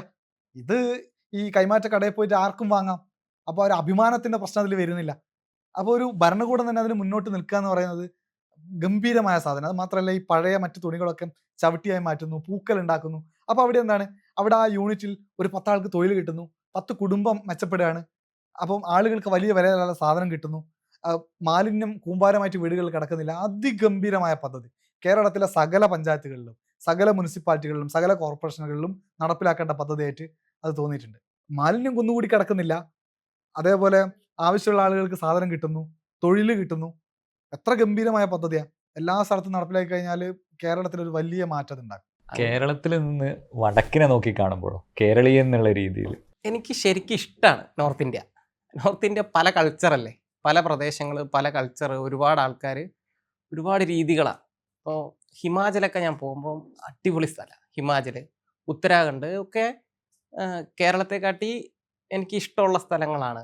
കാഴ്ചയും മലയും അങ്ങനെ അവിടുത്തെ മനുഷ്യരും, പഞ്ചാബിലെയൊക്കെ മനുഷ്യർ നല്ല സ്നേഹമുള്ള ആൾക്കാരാണ്. പഞ്ചാബ് അങ്ങനെയൊക്കെ നല്ല സ്നേഹമുള്ള മനുഷ്യരുണ്ട്. അങ്ങനെയുള്ള ഒരു പ്രദേശമാണ്. കേരളത്തിനെയും ഉത്തരേന്ത്യൻ സംസ്ഥാനങ്ങളെയും നമുക്ക് താരതമ്യം ചെയ്യാൻ പറ്റില്ല. അത് മനുഷ്യർ, ആളുകൾ ഭയങ്കര സ്നേഹം പ്രകടിപ്പിക്കുന്ന മനുഷ്യർ കേരളത്തിലും അതല്ലെങ്കിൽ പഞ്ചാബിലും ഹിമാചലിലും ഉത്തരാഖണ്ഡിലും ഒക്കെ കാണാൻ പറ്റും. പക്ഷേ ഈ സ്ഥലങ്ങളുടെയൊക്കെ ഒരു രാഷ്ട്രീയത്തിലാണ് കാര്യമായ പ്രശ്നമുള്ളത്. ഇപ്പോൾ കേരളത്തിൽ നമുക്ക് മനുഷ്യർ കുറേ കൂടി സാഹോദര്യത്തോടു കൂടി ജീവിക്കുന്നുണ്ട്. ആ സാഹോദര്യം അത്ര അധികം ഉത്തരേന്ത്യയിൽ നമുക്ക് കാണാൻ പറ്റില്ല. ഇപ്പം ബീഹാറിൽ നമ്മൾ പോകുമ്പോൾ അവിടെ ഓരോ ജാതിക്കും ഓരോ കോളനിയാണ്. ഗ്രാമങ്ങളിൽ തന്നെ ഒരു ജാതിക്കാരൻ അവരുടെ വീടുകൾ ഒരുമിച്ചുണ്ടാവും, മറ്റൊരു ജാതിക്കാരൻ്റെ വീട് ഒരുമിച്ചുണ്ടാവും, അങ്ങനെയാണ് ഉണ്ടാവുക. കേരളത്തിലും ചില സ്ഥലങ്ങളിൽ അങ്ങനെ ഉണ്ട്. അപ്പോൾ അത് നേരത്തെ തന്നെ ഗവൺമെൻറ് വീട് വെച്ച് കൊടുത്തു, ഒരുമിച്ച് വീട് കൊടുത്തു. ഇപ്പോൾ ഉന്നതികൾ എന്നൊക്കെ പറയുന്ന സ്ഥലങ്ങളിൽ മിക്കവാറും നമ്മൾ നോക്കുമ്പോൾ ഒരേ ജാതിയിൽപ്പെട്ട ആളുകളായിരിക്കും താമസിക്കുന്നുണ്ടാവുക. അതല്ലാതെ ഒരു ജാതിക്കാരന് ഒരു സ്ഥലത്ത് തന്നെ താമസിക്കണമെന്ന് നിഷ്കർഷിക്കുന്ന തരത്തിലുള്ള കാര്യങ്ങളില്ല. അതേസമയത്ത് മറ്റൊരു കാര്യമുള്ളത്, ഇപ്പോൾ ഉത്തരേന്ത്യയിലുള്ള കുഴപ്പം പിടിച്ച ചില കാര്യങ്ങൾ കേരളത്തിൽ വരുന്നതായിട്ട് എനിക്ക് തോന്നിയിട്ടുണ്ട്. ഇപ്പം ഡൽഹിയിൽ പോയി ഒരു മുസ്ലിമിന് വീടെടുക്കാൻ കുറച്ച് പ്രയാസം. മുസ്ലിമാണോ വീട് കൊടുക്കില്ല, അങ്ങനെ ഒരു പ്രശ്നമുണ്ട് പലയിടങ്ങളിലും. ഒരു സ്ഥലത്തും കൊടുക്കില്ല എന്ന് ഞാൻ പറയുന്നില്ല, ചില സ്ഥലങ്ങളിൽ കൊടുക്കും, നല്ല മനുഷ്യരും ഉണ്ടല്ലോ. പക്ഷെ മഹാഭൂരിപക്ഷം സ്ഥലത്തും ആ പ്രശ്നമുണ്ട്. ഇപ്പം ഞങ്ങൾ താമസിക്കുന്ന മയൂർ വിഹാർ ചില്ല എന്ന് പറഞ്ഞ സ്ഥലത്ത് മുസ്ലിം ആണെങ്കിൽ വീട് കിട്ടാൻ പ്രയാസമുണ്ട്. കാരണം ഞാൻ വീട് എടുക്കാൻ നോക്കുമ്പോൾ മുസ്ലിമാണോ എന്ന് ഉള്ള ചോദ്യം വന്നിരുന്നു. അപ്പം അതേ അവസ്ഥ കേരളത്തിലുണ്ടല്ലോ. കേരളത്തിൽ കൊച്ചിയിലോ അല്ലെങ്കിൽ തിരുവനന്തപുരത്തോ വീടെടുക്കുമ്പോൾ ആളുകൾ സമാനമായ അനുഭവം നേരിട്ടു എന്നുള്ളത് എൻ്റെ സുഹൃത്തുക്കൾ തന്നെ എന്നോട് പറഞ്ഞിട്ടുണ്ട്. അപ്പം മുൻപ് കേരളം എങ്ങനെ ആയിരുന്നോ അല്ല. പക്ഷേ ഇപ്പോൾ കേരളം അങ്ങനെയാണ്. എല്ലാ സ്ഥലത്തും അല്ല, ചില ഇടങ്ങളിൽ നിന്നെങ്കിലും ആ ചോദ്യം വരുന്നുണ്ട്. ആ ചോദ്യം കൂടുതലാണ് ഉത്തരേന്ത്യയിൽ. ഇതൊന്ന്. രണ്ടാമത്തത്, ഒരു ഹിന്ദു വിഭാഗത്തിൽപ്പെട്ട ആളുകളുടെ ആഘോഷ പരിപാടികൾ നടക്കുമ്പോൾ മുസ്ലിം വിഭാഗത്തിൽപ്പെട്ട ആളുകളുടെ ആരാധനാലയങ്ങൾ വലിയ ഫ്ലക്സോ ബോർഡോ വെച്ച് മറക്കേണ്ട അവസ്ഥ കേരളത്തിലുണ്ടോ? ഇല്ല. പക്ഷേ ഉത്തരേന്ത്യയിൽ അതുണ്ട്. ഉത്തരേന്ത്യയിൽ ബഫലോ എന്ന് എഴുതി വെക്കും. നമ്മുടെ കേരള ഹൗസ് പോലും ബഫലോ മീറ്റ് എന്ന് എഴുതി വെക്കും. ബീഫ് എന്ന് എഴുതി വെക്കാൻ പറ്റില്ല. അപ്പം ഭക്ഷണത്തിലും ജാതിപരമായും ഒക്കെ വലിയ വ്യത്യാസം കേരളവും ഉത്തരേന്ത്യൻ സംസ്ഥാനങ്ങളും തമ്മിലുണ്ട്. ഇവിടെ നമ്മൾ ബീഹാറിൽ നമ്മൾ ഓരോ ഗ്രാമങ്ങളിലും പോകുമ്പോൾ അവിടെ സ്കൂളിലേ പോയിട്ടില്ലാത്ത ഒരുപാട് യുവാക്കളെ കാണാം. ഇപ്പോൾ ഇവിടെ നമ്മളെ അമ്മയുടെ അമ്മയൊക്കെ ചിലപ്പം സ്കൂളുകളിൽ പോയിട്ടുണ്ടാവില്ല. നമ്മുടെ അമ്മയുടെ ഒക്കെ അല്ലെങ്കിൽ അച്ഛൻ്റെ ഒക്കെ പ്രായത്തിലുള്ള ആളുകളൊക്കെ സ്കൂളുകളിൽ പോയിട്ടുണ്ടാവും. അത് കഴിഞ്ഞിട്ടുള്ള ഒരു തലമുറ നന്നായിട്ട് 10ാം ക്ലാസ്സൊക്കെ കഴിഞ്ഞ ആളുകളായിരിക്കും എല്ലാവരും. അത് കഴിഞ്ഞിട്ടുള്ള തലമുറ എല്ലാവരും ഡിഗ്രി കഴിഞ്ഞിട്ടുണ്ടാവും. ഇങ്ങനെയാണ് നമ്മുടെ ഒരു വിദ്യാഭ്യാസത്തിൻ്റെ അവസ്ഥ. ആ വിദ്യാഭ്യാസത്തിൻ്റെ അളവ് തീരെ കുറവാണ് ഉത്തരേന്ത്യയിലെ പലയിടങ്ങളിലും. അതാണ് ഒരു പ്രശ്നം. ഇപ്പോൾ ഒരു ഇഷ്യൂ നടക്കുന്നു. ഇപ്പോൾ കുടിവെള്ളത്തിൻ്റെ പ്രശ്നം പറഞ്ഞില്ലേ, പൈപ്പ് തുറന്നാൽ ഡ്രെയിനേജ് വാട്ടറാണ് വരിക, അതിൽ പുഴു ഉണ്ടാവും. അപ്പം ഇങ്ങനൊരു പ്രശ്നം കൊച്ചി നഗരത്തിലെ ഏതെങ്കിലും ഒരു കോളനിയിലാണ്, അല്ലെങ്കിൽ കോഴിക്കോട് നഗരത്തിലോ അല്ലെങ്കിൽ തിരുവനന്തപുരം നഗരത്തിലെ ഏതെങ്കിലും ഒരു കോളനിയിലാണ് ഒരൊറ്റ ദിവസം പുഴുവുള്ള വെള്ളം രാവിലെ മുതൽ വൈകിട്ട് വരെ വരുന്നത് എങ്കിൽ എന്തായിരിക്കും അവസ്ഥ? നമ്മുടെ ചാനലുകളൊക്കെ അവിടെ പോയി നിൽക്കുകയും പത്രങ്ങളൊക്കെ പോയി നിൽക്കുകയും ഇതൊരു ഇഷ്യൂ ആവുകയും അതിനുള്ള മറുപടി അവിടുത്തെ മേയർക്കോ നഗരസഭാധ്യക്ഷനോ പഞ്ചായത്ത് പ്രസിഡന്റിനോ മന്ത്രിക്കോ തന്നെ പറയേണ്ടി വരുന്ന അവസ്ഥ കേരളത്തിലില്ലേ? ഈ ജാഗ്രത ഉത്തരേന്ത്യയിലില്ല. ഏറ്റവും പ്രധാനമായിട്ടൊരു സമൂഹത്തിന് വേണ്ടത് എന്താണ്? സമൂഹത്തിന് വേണ്ടത് സാഹോദര്യമാണെന്നാണ് ഞാൻ മനസ്സിലാക്കുന്നത്. ആ സാഹോദര്യം കേരളത്തിൽ ഉള്ളതിൻ്റെ എത്രയോ കുറവാണ് ഉത്തരേന്ത്യയിലുള്ളത്. പക്ഷേ നമുക്ക് അതിസുന്ദരമായ സ്ഥലങ്ങൾ ഉത്തരേന്ത്യയിലുണ്ട്, അടിപൊളി മനുഷ്യരുണ്ട്, എല്ലാം ഉണ്ട്, നല്ല വ്യത്യസ്തമായ ഭക്ഷണങ്ങൾ നമുക്ക് അവിടെ നിന്ന് രുചിക്കാൻ പറ്റും.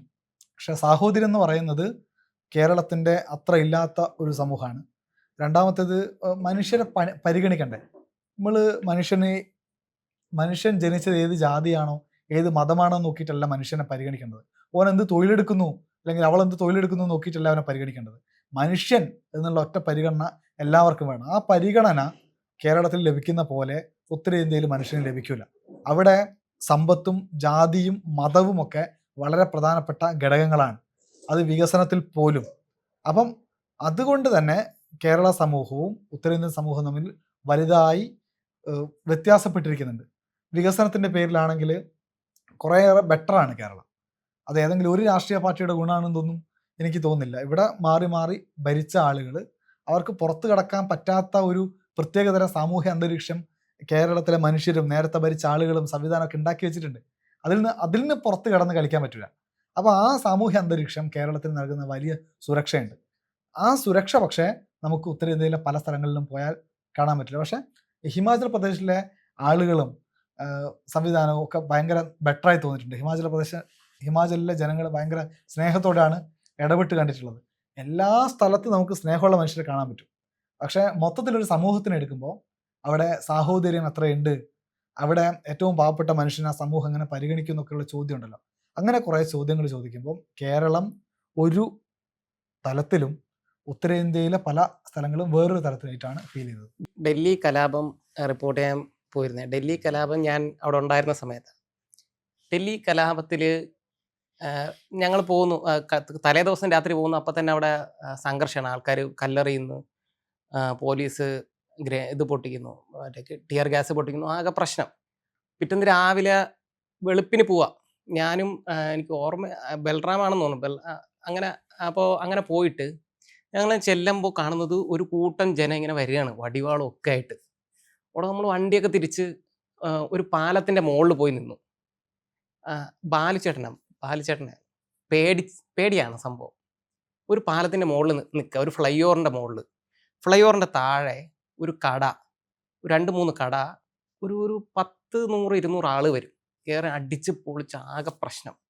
ഈ ഫ്ലൈ ഓവർ ഇറങ്ങി നേരെ കാണുന്ന സ്ഥലത്ത് കുറേ മനുഷ്യർ, ഒരു കൂട്ടം മനുഷ്യർ ഒരു പയ്യനെ ചവിട്ടി റോഡിലിട്ടിട്ട് അടിക്കുകയാണ് വടിയും ഇതൊക്കെ കൊണ്ട്. ഇത് കുറച്ച് ദൂരം നിന്നാണ് കാണുന്നത്. അപ്പോൾ ബാലിച്ചേട്ടൻ ഞങ്ങൾ ചാടി ഇറങ്ങി നടന്നു പോയി, കുറച്ച് അങ്ങോട്ട് നടന്നു പോയി. കുറച്ച് സൂം നമുക്ക് ലിമിറ്റ് ഉണ്ടല്ലോ, ആ വിഷ്വൽസ് ഒക്കെ ഉണ്ട് ഇപ്പോഴും ചാനലിൽ. നടന്നു പോയി ഒരു ഭയങ്കര സംഘർഷം, അടി ബഹളം കത്തിക്കൽ, ഇതിനിടയിലാണ് ഞങ്ങൾ നിൽക്കുന്നത്. അപ്പോൾ 4 പേര് 2 ബൈക്കിലായിട്ട് കയറി വന്നു. ഒരു കയ്യിൽ ഇത്രയും വലിയ വടിവാളല്ല, ഈ ഇരുമ്പിൻ്റെ പൈപ്പ. കയറി വന്നിട്ട് ബാലുച്ചേട്ടനോട് ചോദിച്ചു, നിങ്ങൾ ഹിന്ദു ആണോ എന്ന് ചോദിച്ചു. ഒരു നിവർത്തിയില്ല, ആണെന്ന് പറയാനേ പറ്റുള്ളായിരുന്നു, അല്ലെങ്കിൽ അവരടിച്ചു കൊല്ലും. എന്നിട്ട് ഹിന്ദു ആണെന്ന് പറഞ്ഞതിന് ശേഷമാണ് ഞങ്ങൾ തിരിച്ച് ഇങ്ങോട്ട് വരാൻ പറ്റിയത്. തിരിച്ച് ഫ്ലൈ ഓവറിൻ്റെ മുകളിലോട്ട് തന്നെ കയറി കാറിൽ കയറി അവിടെ നിന്ന് പോവുകയാണ് ചെയ്തത്. അതാണ് അവിടുത്തെ അവസ്ഥ. ഞാൻ മുസ്ലിം ആണെന്ന് അവിടെ പറഞ്ഞിരുന്നെങ്കിലേ ഉറപ്പായിട്ട് അടിച്ചു കൊന്നേനെ. അങ്ങനെയാണ് അവിടുത്തെ മനുഷ്യരുടെ മാനസികാവസ്ഥ. മൊത്തം മനുഷ്യരെന്ന് ഞാൻ അടച്ചാക്ഷേപിക്കല്ല, പൊതുവായിട്ട് കൂടുതൽ ആളുകളെ. അങ്ങനെ ഒരു സാഹചര്യം ഉണ്ട്. അതിനൊരു ഉദാഹരണം, ഞാൻ താമസിക്കുന്നത് മയൂർ വിഹാർ എന്ന് പറഞ്ഞ അനു പറഞ്ഞല്ലോ, അതിനകത്തൊരു മുസ്ലിം താമസിക്കുന്ന ആളെ ഞാൻ ഇതുവരെ കണ്ടിട്ടില്ല. ഒരു പർദ്ദ ഇട്ടിട്ട് ചില്ലയ്ക്കകത്തൂടെ ഞങ്ങളുടെ കോളനിയിൽ കൂടെ നടന്നു പോകുന്ന ഒരാളെ ഞാൻ കണ്ടിട്ടില്ല. കുറേ മുസ്ലിങ്ങൾ താമസിക്കുന്നത് ഒരേ ഏരിയ, അല്ലെങ്കിൽ ഹിന്ദുക്കൾ കൂട്ടം കൂടി ഒരേ ഏരിയ. അങ്ങനെ കേരളത്തിൽ അങ്ങനെയല്ലല്ലോ നമ്മൾ കാണുന്നത്. നമ്മൾ തൊട്ടടുത്ത് ഞങ്ങളുടെ സുഹൃത്തുക്കളെല്ലാം അങ്ങനെ മതം പോലും ഞങ്ങൾ പരിഗണന അങ്ങനെ ചിന്തിക്കുക പോലും ഇല്ല. എൻ്റെ ചിന്തയിൽ തന്നെ ഇല്ലായിരുന്നു. ഇങ്ങനെ ഞാനൊക്കെ ഡൽഹിയിൽ പോകുന്ന 22ാമത്തെ വയസ്സിലാണ്. ഇങ്ങനെ മതം ഇങ്ങനെയാണ്, മുസ്ലിമാണ്, ഹിന്ദു എന്ന ചിന്തയൊന്നും എനിക്കില്ല. കേരളം ആ കാര്യത്തിലാണ് എനിക്ക് ഏറ്റവും പ്രൗഡായിട്ട് തോന്നുന്നത്. നമ്മളങ്ങനെ ചിന്ത പോലും ഇല്ലാതെ അവിടെ പോകുമ്പോൾ അങ്ങനെ ഒരു ചിന്തയുണ്ട്, അപ്പം മുസ്ലിമാണ്, അല്ലെങ്കിൽ മുസ്ലിങ്ങൾ താമസിക്കേണ്ട അത് അവരുടെ സ്ഥലമാണ്. അതും വണ്ടി ഓട്ടിച്ച് നമ്മൾ ടാക്സിയൊക്കെ എടുത്ത് പോകുമ്പോൾ പറയും മുസ്ലിം ഏരിയ ആണെന്ന് പറയും. അങ്ങനെ ഒരു സാധനം ഉത്തരേന്ത്യയിലുണ്ട്. ഡൽഹിയിലുണ്ടല്ലോ. ഡൽഹിയിൽ ഞാൻ താമസിക്കുന്ന സ്ഥലത്ത് മുസ്ലിം ഇല്ല, ഞാൻ കണ്ടിട്ടില്ല. ഉണ്ടോ ഇല്ലെന്ന് എനിക്ക് അറിഞ്ഞൂടാ. ഞാൻ താമസിക്കുന്നത് സാധാരണ ആൾക്കാർ താമസിക്കുന്ന ഒരു പ്രദേശത്താണ്. പൈസയുള്ള വലിയ ആളുകൾ താമസിക്കുന്ന പ്രദേശത്ത് മിക്സ് ആയിട്ടാണോ താമസിക്കുന്നതെന്ന് എനിക്കറിയില്ല. ഞാൻ താമസിക്കുന്ന സ്ഥലത്ത് മുസ്ലിം ഇല്ല, ഇതുവരെ ഞാൻ കണ്ടിട്ടില്ല. അതേസമയം മുസ്ലിങ്ങൾ കൂട്ടത്തോടെ താമസിക്കുന്ന മറ്റ് സ്ഥലങ്ങളുണ്ട്. ജാമ്യ മില്യ, അങ്ങനെ കുറേ സ്ഥലങ്ങളുണ്ട്. നിസാമുദ്ദീൻ ഭാഗത്തൊക്കെ അവർ അങ്ങനെ താമസിക്കുന്നതുണ്ട്. അപ്പോൾ അങ്ങനെയാണ് ഉത്തരേന്ത്യയിൽ പൊതുവെ ഉണ്ടാവുന്നൊരു സാമൂഹിക അന്തരീക്ഷം എന്ന് പറയുന്നത്. ഇത്തരം തുറന്നു പറച്ചിലുകൾ ഭീഷണികളായിട്ടോ അല്ലെങ്കിൽ അങ്ങനെ ഒരു എപ്പോഴെങ്കിലുമൊക്കെ തിരിച്ച് ഭീഷണിപ്പെടുത്തുന്ന രീതിയിലൊക്കെ വന്നിട്ടുണ്ടോ? അത് ഈ ഒരു സംഭവത്തിൽ മാത്രമല്ല, ഒരുപാട് വിഷയങ്ങൾ ഉണ്ടായിട്ടുണ്ടല്ലോ. പിന്നെ ബീഹാറിലൊക്കെ വരുമ്പോഴാണെങ്കിലും ചിലരെങ്കിലും വേദനിപ്പിക്കേണ്ടി വരുമല്ലോ റിപ്പോർട്ടിങ്ങിനിടയിൽ, സത്യസന്ധമായ റിപ്പോർട്ടിങ്ങിനിടയിൽ. അപ്പോൾ അത് പിന്നീട് എന്തെങ്കിലും നിങ്ങൾക്ക് ഭീഷണിയാവുന്ന, അങ്ങനെ നമ്മുടെ പ്രേക്ഷകരൊക്കെ എപ്പോഴും ആശങ്ക പങ്കുവെക്കാറുണ്ട്. അങ്ങനെ എന്തെങ്കിലും? അല്ല, ഭീഷണി ഒന്നും ഇതുവരെ ഉണ്ടായിട്ടില്ല. പിന്നെ ഇതിന് കമൻറ്റിൻ്റെ കാര്യം പറഞ്ഞു. കമൻറ്റ് അനൂപ് ഇങ്ങനെ നോക്കിയിട്ട് ഞാൻ ഇടയ്ക്ക് നോക്കും. കമൻറ്റ് അങ്ങനെ കൂടുതൽ കമൻറ്റിൽ ഞാൻ വലിയ കൺസേൺ അല്ല. കാരണം എന്താണെന്ന് പറയട്ടെ, നാളെ ഹർത്താലെന്ന് അഭിഷേകിന് ഒരു വാട്സപ്പിൽ ഒരു മെസ്സേജ് വന്നാൽ അടുത്ത നിമിഷം എന്ത് ചെയ്യും? മാതൃഭൂമി ചാനലോ അല്ലെങ്കിൽ മറ്റേതെങ്കിലും പ്രധാനപ്പെട്ട ചാനലോ തുറന്നു നോക്കുമല്ലോ. ആളുകൾക്ക് ആ ബോധ്യമുണ്ട്, മുൻനിര ചാനലുകൾ വേണം, അല്ലെങ്കിൽ പ്രധാനപ്പെട്ട മാധ്യമങ്ങൾ വേണം എന്നുള്ള അഭിപ്രായം എനിക്കുണ്ട്. ചെറുകിട സ്ഥാപനങ്ങളെ കുറച്ച് കാണാൻ, അത്തരം സ്ഥാപനങ്ങളെ സ്വാധീനിക്കാൻ എളുപ്പമാണ്. അപ്പോൾ ഞാനൊരു സാധാരണ മനുഷ്യൻ എന്ന നിലയിൽ ഹർത്താലെന്ന് ഞാൻ അടുത്ത നിമിഷം മാതൃഭൂമി അടിച്ചു നോക്കും ഹർത്താലാണോ എന്ന്. ആ വിശ്വാസ്യത മാധ്യമങ്ങൾക്കുണ്ടല്ലോ. ഈ മീഡിയ ആക്ടിവിസം പറയുമ്പോൾ ഉത്തരേന്ത്യയിലായിട്ട് ഒരു കമ്പയർ ചെയ്ത് പറഞ്ഞുതരാം. ഇവിടെ ഇപ്പോൾ അനു പറഞ്ഞില്ലേ, കൊച്ചിയിലാണ് പൈപ്പിൽ പുഴു വരുന്ന വെള്ളമാണെങ്കിൽ വാർത്തയാവും, രാഷ്ട്രീയക്കാർ പ്രതികരിക്കും, മന്ത്രി പ്രതികരിക്കണം, ആകെ പ്രശ്നം, ബഹളം, സമരം, അടി ഒക്കെയാണല്ലോ. ഉത്തരേന്ത്യയിൽ എത്ര പത്രക്കാരാണ്, എത്ര ചാനലുകളാണ് ഇത്തരം വാർത്തകൾ റിപ്പോർട്ട് ചെയ്യുന്നത്? ഉത്തരേന്ത്യയിൽ എന്തൊക്കെ പ്രശ്നമുണ്ട്? വെള്ളത്തിൻ്റെ പ്രശ്നം കാലങ്ങളായിട്ടുണ്ട്. കഴിഞ്ഞ ദിവസം മറ്റേ ഡൽഹി മുഖ്യമന്ത്രി ഒരു കുളം നിർമ്മിച്ച് പ്രധാനമന്ത്രിക്ക് കുളിക്കാൻ എന്നൊക്കെ പറഞ്ഞിട്ട്, ഞാൻ ആ വീഡിയോ അനുഭവമായിട്ട് കാണായിരുന്നു. ഒന്ന് ആലോചിച്ചേക്കെ, ഒരു രാജ്യത്ത് സംഭവിക്കുന്ന ഒരു പുഴയുടെ ഒരു പ്രദേശം വൃത്തിയാക്കണം എന്ന് പറഞ്ഞാൽ ആ പുഴ എന്ത് മോശമായിരിക്കും. ആ പുഴയിൽ നിന്നുള്ള വെള്ളമല്ലേ ഇവരൊക്കെ കുടിക്കുന്നത് എല്ലാവരും. അപ്പോൾ അത്തരം വാർത്തകൾ, അതായത് അടിസ്ഥാനപരമായി മനുഷ്യൻ്റെ ഒരു ആവശ്യങ്ങളും അല്ലെങ്കിൽ മനുഷ്യൻ്റെ ജീവിതവുമായി ബന്ധപ്പെട്ട യാതൊരു വാർത്തയും ഇംഗ്ലീഷ് ഹിന്ദി മാധ്യമങ്ങൾ ആരും തന്നെ മനുഷ്യൻ്റെ അടിസ്ഥാനപരമായിട്ടുള്ള ആവശ്യത്തിന് ഇതുവരെ വാർത്ത നൽകിയിട്ട് ഞാൻ കണ്ടിട്ടില്ല, എൻ്റെ അറിവിലില്ല. ബൈറ്റ് എടുക്കും, കുറേ ബഹളം ഉണ്ടാക്കും, എന്തൊക്കെയോ നടത്തും. അല്ലാണ്ട് മനുഷ്യൻ്റെ ആവശ്യങ്ങൾക്ക് വേണ്ടിയിട്ട് അവർ ഇതുവരെ വാർത്ത നൽകിയിട്ട് ഉണ്ട് കേട്ടോ. കുറച്ച് മുൻനിര മാധ്യമങ്ങളല്ല, കുറച്ച് ചെറിയ മാധ്യമങ്ങളൊക്കെ ഉണ്ട്. പക്ഷേ മുൻനിര ഇംഗ്ലീഷ്, ഹിന്ദി മാധ്യമങ്ങൾ അക്കാര്യത്തിൽ ഭയങ്കര പിന്നോട്ടാ. നമ്മൾ കർഷക സമരം നടക്കുമ്പോൾ അവിടെ അതിർത്തിയിൽ വെച്ച് ആ ഒരു ഭയങ്കര സംഘർഷഭരിതമായ ഒരു സാഹചര്യത്തിൽ പിന്നീടാണെങ്കിൽ ഈ ബുൾഡോസർ രാജും കാര്യങ്ങളും നടക്കുമ്പോൾ ഉണ്ട് ഈ അങ്ങനെയുള്ള അനധികൃതമായ ഒഴിപ്പിക്കൽ എന്നല്ല, ബുൾഡോസർ രാജ് എന്നുള്ള വിമർശനം നിലനിൽക്കെ തന്നെ അത് ചെയ്തുകൊണ്ടിരിക്കുന്ന ഒരു സ്റ്റേറ്റും കാര്യങ്ങളും ഉള്ള സമയം. ബുൾഡോസർ രാജ് ഇപ്പം എൻ്റെ അനുഭവത്തിൽ അങ്ങനെ ഒരു വാർത്ത റിപ്പോർട്ട് ചെയ്തത് ജഹാംഗീർപുരിയിലാണ്. ഞാനും വൈശാഖൻ തന്നെ പോയത്. ജഹാംഗീർപുരിയിൽ ഒരു ദിവസം ഒരു റാലി നടത്തുകയാണ്. ഈ ഹിന്ദു സംഘടനകളാണ് റാലി നടത്തുന്നത്. ആ റാലി നടക്കുന്ന ദിവസം രാത്രി ഭയങ്കരമായ സംഘർഷം, ഒരു വർഗീയ കലാപത്തിലേക്ക് കാര്യങ്ങൾ പോകുന്നുള്ള അവസ്ഥയിൽ വരുന്നു.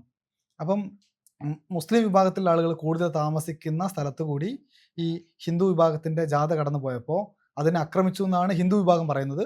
മുസ്ലിം വിഭാഗം പറയുന്നു അവരിങ്ങോട്ട് ആക്രമിച്ചു എന്ന്. എന്തായാലും അടിയുണ്ടായി കഴിഞ്ഞപ്പോൾ രണ്ട് ഭാഗത്തുള്ള ആളുകൾക്കും അങ്ങോട്ടും ഇങ്ങോട്ടും ആരോപണം ഉണ്ടല്ലോ. പക്ഷേ ഒരു ബുൾഡോസർ വരുന്നു, മുസ്ലിം വിഭാഗക്കാരുടെ വീടുകൾ, അവരുടെ കടകളൊക്കെ തകർക്കുന്നു. ഇന്ത്യ ഒരു ജനാധിപത്യ രാജ്യമാണ്, നോക്കണേ. അപ്പം രണ്ട് വിഭാഗങ്ങൾ തമ്മിൽ സംഘർഷം ഉണ്ടാകുന്നു. പക്ഷെ ഒരു വിഭാഗത്തിനെ മാത്രമേ നമ്മുടെ ഭരണകൂടം കാണുന്നുള്ളൂ. അപ്പം കയ്യേറ്റമാണ്, അതായത് മുസ്ലിം വിഭാഗക്കാർ താമസിക്കുന്ന സ്ഥലത്ത് കയ്യേറ്റമാണ്, അത് ഞങ്ങൾ ഒഴിപ്പിക്കുകയാണ് എന്ന് പറഞ്ഞിട്ടാണ് ഈ ബുൾഡോസർ വെച്ച് മാന്തിക്കൊണ്ടിരിക്കുന്നത്. അപ്പം ഞാൻ കണ്ട ഒരു ചിത്രം, ഒരു ചെറിയ മോൻ, ഒരു 4-5 വയസ്സുണ്ടാവും, അവന് നാണയത്തൊട്ടുകളും ഒക്കെ പെറുക്കിയെടുക്കുക. അവൻ്റെ ഉപ്പാൻ്റെ തട്ടുകട ഈ ഭരണകൂടം ബുൾഡോസർ വെച്ച് തകർത്ത് കളഞ്ഞു. അപ്പം അതിൽ സൂക്ഷിച്ച് വെച്ച ഈ നാണയത്തൊട്ടുകളാണ് ഇവൻ പെറുക്കിയെടുക്കുന്നത്. അവനെ പിന്നീട് ഞാനും വൈശാഖും കൂടി പോയി കണ്ട് സംസാരിക്കുക, കുടുംബത്തിനെ സംസാരിക്കുകയൊക്കെ ചെയ്തു. അപ്പം ഇതിൽ പ്രശ്നം എവിടെയാണ്? എങ്ങനെയാണ് കയ്യേറ്റം ചിലപ്പോൾ ഉണ്ടാവാം, ചെറിയ 1 മീറ്ററോ 2 മീറ്ററോ ഒക്കെ. ഇപ്പോൾ നമ്മൾ ഇവിടെ കൊച്ചി നഗരത്തിലൂടെ ഇറങ്ങി നടന്നാൽ അവിടെ കടകളുടെ ഷീറ്റൊക്കെ കുറച്ച് മുന്നോട്ട് വെച്ചിട്ടുണ്ടാവും. ഇതൊക്കെ കാലങ്ങളായിട്ടുള്ളതാണല്ലോ. രണ്ട് വിഭാഗക്കാർ സംഘർഷം നടത്തിയതിൻ്റെ ശേഷം ഉണ്ടായി വന്ന കയ്യേറ്റമല്ലല്ലോ, അതൊന്ന്. രണ്ടാമത്, ഇതൊക്കെ ഒരു വിഭാഗം മാത്രം താമസിക്കുന്ന സ്ഥലത്തുള്ള കയ്യേറ്റമല്ലല്ലോ, എല്ലാ വിഭാഗം താമസിക്കുന്ന സ്ഥലത്തും കയ്യേറ്റുണ്ടല്ലോ. അന്ന് അവിടെ മുനിസിപ്പൽ കോർപ്പറേഷൻ ഭരിച്ച BJP ആയിരുന്നു, അവരാണ് ബുൾഡോസറും കൊണ്ട് വന്നത്. അപ്പോൾ ഇത് ചോദ്യം ചെയ്യാൻ ആം ആദ്മി പാർട്ടി ഉണ്ടായിരുന്നോ? ഇല്ല. അവിടുത്തെ ഏറ്റവും പ്രധാനപ്പെട്ട രാഷ്ട്രീയ പാർട്ടി ആയിരുന്നില്ലേ ആം ആദ്മി പാർട്ടി. അന്ന് സംസ്ഥാനം ഭരിച്ചത് ആം ആദ്മി പാർട്ടിയാണ്. അവർ കയ്യും കെട്ടിയിരുന്നു. രണ്ട് വർത്താനം പറയാൻ കോൺഗ്രസ്സുകാരും CPMകാരും മറ്റ് രാഷ്ട്രീയ പാർട്ടികളുണ്ടായിരുന്നു, മുസ്ലിം ലീഗുകാരൊക്കെ. അപ്പോൾ അത് പോയി തടയാൻ സുപ്രീം കോടതി ഉത്തരവുണ്ടായിട്ടും വീണ്ടും ബുൾഡോസറും കൊണ്ട് വന്നപ്പോൾ അത് തടയാൻ വൃന്ദാക്കാരായിട്ടേ ഉണ്ടായിട്ടുള്ളൂ. അപ്പം ഇവർക്ക് പ്രശ്നമുണ്ട്. ആം ആദ്മി പാർട്ടിക്ക് ഒരു വർഗീയ സംഘർഷം പോലെ ഉടലെടുത്ത ഒരു സ്ഥലത്ത് പോയിട്ട് ഒരു വിഭാഗത്തിന് വേണ്ടി സംസാരിക്കാൻ ആം ആദ്മി പാർട്ടി നിന്നില്ല. കാരണം എന്താ, അപ്പുറത്തെ വോട്ട് പോകുമല്ലോ. അപ്പം വോട്ടിന് വേണ്ടിയുള്ള പൊളിറ്റിക്സ് ഭയങ്കര സജീവമായി നിൽക്കുന്ന ഒരു സ്ഥലമാണ് ഡൽഹി. നമ്മൾ കുറേ വികസന പ്രവർത്തനങ്ങളൊക്കെ പറയുമല്ലോ അരവിന്ദ് കെജ്രിവാളിൻ്റെ. പക്ഷെ ഒരു രാഷ്ട്രീയ പാർട്ടി എന്ന് പറയുമ്പോൾ അത് ക്ഷേമ പ്രവർത്തനങ്ങൾ മാത്രമല്ല, രാഷ്ട്രീയം എന്ന് പറഞ്ഞിട്ടൊരു സാധനം ഉണ്ടല്ലോ. രാഷ്ട്രീയം അതാണ് സത്തയാവേണ്ടത്. ആ സത്ത നഷ്ടപ്പെട്ടു പോയതിൻ്റെ സ്ട്രഗിളിലാണ് ആം ആദ്മി പാർട്ടി ഉള്ളത്. നേരത്തെ തന്നെ ആളുകൾ വിമർശിച്ചിരുന്നു ആം ആദ്മി പാർട്ടി അവർക്ക് ആശയമില്ല, അടിത്തറയില്ല എന്നൊക്കെ പറഞ്ഞുകൊണ്ട്. ആ പറച്ചിലൊക്കെ ശരിവെക്കുന്ന കാഴ്ചകൾ ഒരുപാട് ഡൽഹിയിൽ നിന്ന് കണ്ടിട്ടുണ്ട്. ഒരു വിഭാഗം ഒരു തെറ്റിനെ നേരിടുന്നു, കുഴപ്പം നേരിടുന്നുവെങ്കിൽ ആ വിഭാഗത്തിന് വേണ്ടി സംസാരിക്കണ്ടേ? വോട്ട് നാളത്തെ കാര്യമാണ്, ഇന്ന് മനുഷ്യൻ്റെ ജീവിതമാണ് പ്രശ്നം. അതിന് നിൽക്കുന്നില്ല എന്നുള്ള പ്രശ്നം ഉണ്ടായിരുന്നു. അപ്പം നിങ്ങൾക്ക് ഈ ഉത്തരേന്ത്യയിലും മധ്യപ്രദേശിലും ഉത്തർപ്രദേശിലും ഉത്തരാഖണ്ഡിലും അസമിലും ഡൽഹിയിലും ഗുജറാത്തിലൊക്കെ ഈ ബുൾഡോസർ ഇറങ്ങിയിട്ടുണ്ട്. ഭരിക്കുന്ന ആളുകളൊക്കെ BJPക്കാരാണ്. അപ്പം ആ ഇടങ്ങളിൽ ബുൾഡോസർ വെച്ച് തകർത്ത എത്ര ഹിന്ദു വീടുകൾ നിങ്ങൾക്ക് കാണിച്ചു തരാൻ പറ്റും? ഒരെണ്ണം പോലും ഞാൻ കണ്ടിട്ടില്ല, ഒരെണ്ണം പോലും. ഇനിയിപ്പോൾ ഞാൻ വേറൊരു കാര്യം ചോദിക്കട്ടെ. ഞാനൊരു തെറ്റ് ചെയ്തു, ഞാൻ ഭീകരമായ ക്രൈം ചെയ്തു, ശിക്ഷിക്കപ്പെടേണ്ടതാണ്, ഞാൻ തെറ്റുകാരനാണ്. ഇപ്പോൾ കോടതി തെളിയിക്കുന്നു വേണം ഞാൻ തെറ്റുകാരനാണെന്ന് കരുതുക. ഇപ്പം എൻ്റെ സ്വന്തം വീട് അമ്മേൻ്റെ പേരിലാണ്, സ്ഥലവും വീടും ഒക്കെ. അപ്പം ഞാൻ തെറ്റ് ചെയ്തത് കൊണ്ട് എൻ്റെ അമ്മയും എൻ്റെ കുടുംബവും താമസിക്കുന്ന വീട് പൊളിച്ച് കളയാൻ നിങ്ങൾ ഭരണകൂടത്തിന് എന്ത് അധികാരമാണുള്ളത്? ഇന്ത്യയിൽ അങ്ങനെ ഒരു നിയമം എഴുതി വെച്ചിട്ടുണ്ടോ? ഇന്ത്യയിൽ എഴുതി വെക്കാത്ത നിയമം നടപ്പിലാക്കാൻ നിങ്ങൾ ഭരണാധികാരി ആയതുകൊണ്ട് നിങ്ങൾക്ക് എന്ത് അവകാശമാണുള്ളത്? അപ്പോൾ ജനാധിപത്യമാണോ സാധ്യമാവുന്നത്? ജനാധിപത്യമല്ല. പണ്ടേതോ കാലത്ത് നിലനിന്നിരുന്ന പ്രാകൃതമായ ഒരു വ്യവസ്ഥിതിയിൽ ചിന്തിച്ച് അഭിരമിച്ച് നിൽക്കുന്ന ആളുകൾ അവർ ചിന്തിക്കുന്നത് നീതി നടപ്പിലാക്കുക, നീതിയല്ല നടപ്പിലാക്കുന്നത്. ഞാൻ ചെയ്തൊരു തെറ്റിനെ എൻ്റേതല്ലാത്ത, ഇപ്പോൾ അച്ഛനോ അമ്മയോ എൻ്റെ മറ്റു ബന്ധുക്കളോ താമസിക്കുന്ന എൻ്റെ വീട് പൊളിച്ചു കളയാൻ എന്ത് അധികാരം നിങ്ങൾക്കുണ്ട്? അധികാരമില്ല. ആ അധികാരമില്ലായ്മയാണ് യഥാർത്ഥത്തിൽ നടക്കുന്ന. അധികാരമില്ല, പക്ഷേ ചുറ്റും നിൽക്കുന്ന ഒരു വിഭാഗത്തിൻ്റെ ഭൂരിപക്ഷത്തിൻ്റെ കയ്യടി കിട്ടാൻ വേണ്ടി വീടുകൾ പൊളിക്കും, കടകൾ പൊളിക്കും, ജീവിതം തന്നെ ഇല്ലാതാക്കി കളയും. ഇതാണ് വലിയ തോതിൽ നടക്കുന്നത്. ഇത് പക്ഷേ കേരളത്തിൽ സാധ്യമല്ല. ഇതിനോട് ചേർത്ത് നിർത്തി തന്നെ പറയാൻ മറ്റൊരു മഹാഭാരതം എന്ന അനുവേട്ടൻ്റെ പുസ്തകത്തിനകത്ത് അയോധ്യ രാമക്ഷേത്ര പ്രതിഷ്ഠാദിന ചടങ്ങിനോടനുബന്ധിച്ച് മാധ്യമപ്രവർത്തകർ ആവേശത്തോടെ ഇരച്ചു കയറുകയും മുദ്രാവാക്യം വിളിക്കുകയും അതിനിടയിൽ തട്ടി വീഴുകയും ഒക്കെ ചെയ്ത ഖേദകരമെന്ന് പറയാവുന്ന ഒരു കാഴ്ച കണ്ടതായി പറയുന്നുണ്ട്. അപ്പോൾ ആ സമയത്ത് നിങ്ങളിങ്ങനെ വേറിട്ടൊരു ശബ്ദമാവുകയാണ്. അപ്പോൾ രണ്ട് കാര്യങ്ങളാണ്. ഒന്ന്, ഇത് കാണുമ്പോൾ നിങ്ങൾക്ക് എന്ത് തോന്നുന്നു എന്നുള്ളത്. രണ്ട്, ഈ വേറിട്ട ശബ്ദമാകുമ്പോൾ വടക്കേ ഇന്ത്യയിലെ മാധ്യമങ്ങൾ അവർ നിങ്ങളുടെ അടുത്ത് എന്തെങ്കിലും പ്രതികരണങ്ങൾ നടത്താറുണ്ടോ? അവരെങ്ങനെയാണ് ഈ റിപ്പോർട്ടിങ്ങിനെ നോക്കിക്കാണുന്നത്, ഈ മാധ്യമ പ്രവർത്തന ശൈലിയെ നോക്കിക്കാണുന്നത്? ഒന്ന്, അയോധ്യയിൽ ഞാൻ ഞെട്ടിപ്പോയി സത്യത്തിൽ. അതായത് ഞാൻ പുറത്ത് പറയുന്ന കാര്യമുണ്ട്. എൻ്റെ പഞ്ചായത്ത് പ്രസിഡന്റ് സുഗതം മാഷ, എൻ്റെ നാട്ടിൽ ഒരുപാട് ക്ഷേത്രങ്ങളുണ്ട്. എല്ലാ രാഷ്ട്രീയ പാർട്ടികളിലും വിശ്വസിക്കുന്ന ആളുകൾ ആ ക്ഷേത്രത്തിൽ പോകാറുമുണ്ട്. എന്ന് വെച്ച് എൻ്റെ വീടിനടുത്തുള്ള എടവനക്കുളങ്ങര ക്ഷേത്രത്തിലോ അല്ലെങ്കിൽ വാര്യരണ്ടി മുത്തപ്പൻ ഭഗവതി ക്ഷേത്രത്തിലോ പ്രതിഷ്ഠ നടക്കുമ്പോൾ, പുനഃപ്രതിഷ്ഠ നടക്കുമ്പോൾ എൻ്റെ സുഗതം മാഷാടെ ഇരുന്നിട്ട് പൂജ ചെയ്യാറില്ല. അയാളാരും വിളിക്കാറുമില്ല. അയാൾക്ക് അയാളുടെ രാഷ്ട്രീയമുണ്ട്, അയാളെ തൊഴിലുണ്ട്, അയാൾ ആ കാര്യം ചെയ്ത് ജനസേവനം നടത്തി പോകുന്നുണ്ട്. പക്ഷേ ഇന്ത്യയിൽ അയോധ്യ എന്ന് പറയുന്ന സ്ഥലത്ത് ഒരു രാമക്ഷേത്രത്തിലെ പ്രതിഷ്ഠ നടക്കുമ്പോൾ, പ്രാണപ്രതിഷ്ഠ നടക്കുമ്പോൾ അവിടെ ഇന്ത്യയുടെ പ്രധാനമന്ത്രി പോയി ഇരിക്കുകയാണേ, പ്രധാനമന്ത്രി പൂജ ചെയ്യുന്നു. ഇത് മറ്റെപ്പോഴെങ്കിലും ആരെങ്കിലും കണ്ടിട്ടുണ്ടോ? പക്ക രാഷ്ട്രീയമാണ്. രാഷ്ട്രീയം കാണുന്ന കാഴ്ച നമ്മൾ പറയണല്ലോ. അപ്പം അങ്ങനെ നിഷ്പക്ഷമായിട്ട് വാർത്തകൾ റിപ്പോർട്ട് ചെയ്യണം എന്ന ഒരു രീതിയോട് എനിക്ക് താല്പര്യമില്ല. നിഷ്പക്ഷം എന്ന് പറയുന്നത് കണ്ട കാഴ്ചകൾ പറയാതിരിക്കുക എന്നുള്ളതിനെ നിഷ്പക്ഷം എന്ന് വിളിക്കാൻ പറ്റുമായിരിക്കും. എനിക്ക് അതിനോട് താല്പര്യമില്ല. ശരി എവിടെയാണോ ആ ശരിയെ വിളിച്ച് പറയണം എന്നുള്ളതാണ് ഞാൻ മനസ്സിലാക്കുന്ന മാധ്യമ പ്രവർത്തനം. ശരി പറയണം.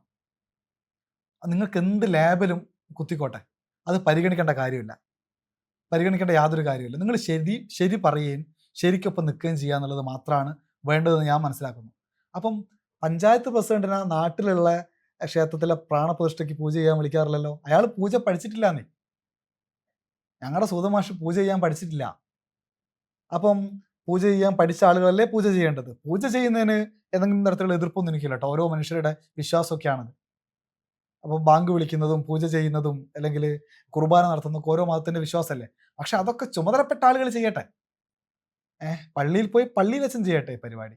അമ്പലത്തിൽ പോയിട്ട് പൂജാരി ചെയ്യട്ടെ. അവിടെ ഒരു പ്രധാനമന്ത്രിക്കോ പഞ്ചായത്ത് പ്രസിഡന്റിനോ എന്താ സ്ഥാനമുള്ളത്? ഒരു സ്ഥാനമില്ല. അങ്ങനെ പോയി ഇരിക്കുന്നുണ്ട്. അതിന് രാഷ്ട്രീയം എന്നാ പറയുക.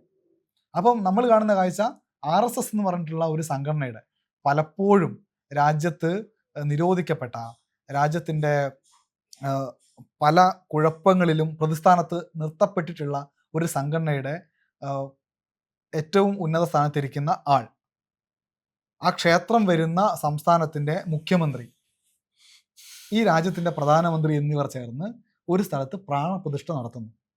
അപ്പോൾ അത് രാഷ്ട്രീയമല്ലേ അത് കാണുന്നത്? രാഷ്ട്രീയമാണ് എന്നുള്ള ഞങ്ങളുടെ ചിന്തയെ ഊട്ടി ഉറപ്പിക്കുന്ന കാഴ്ചയായിരുന്നു മീഡിയ സെൻറ്ററിൽ കാണുന്നത്.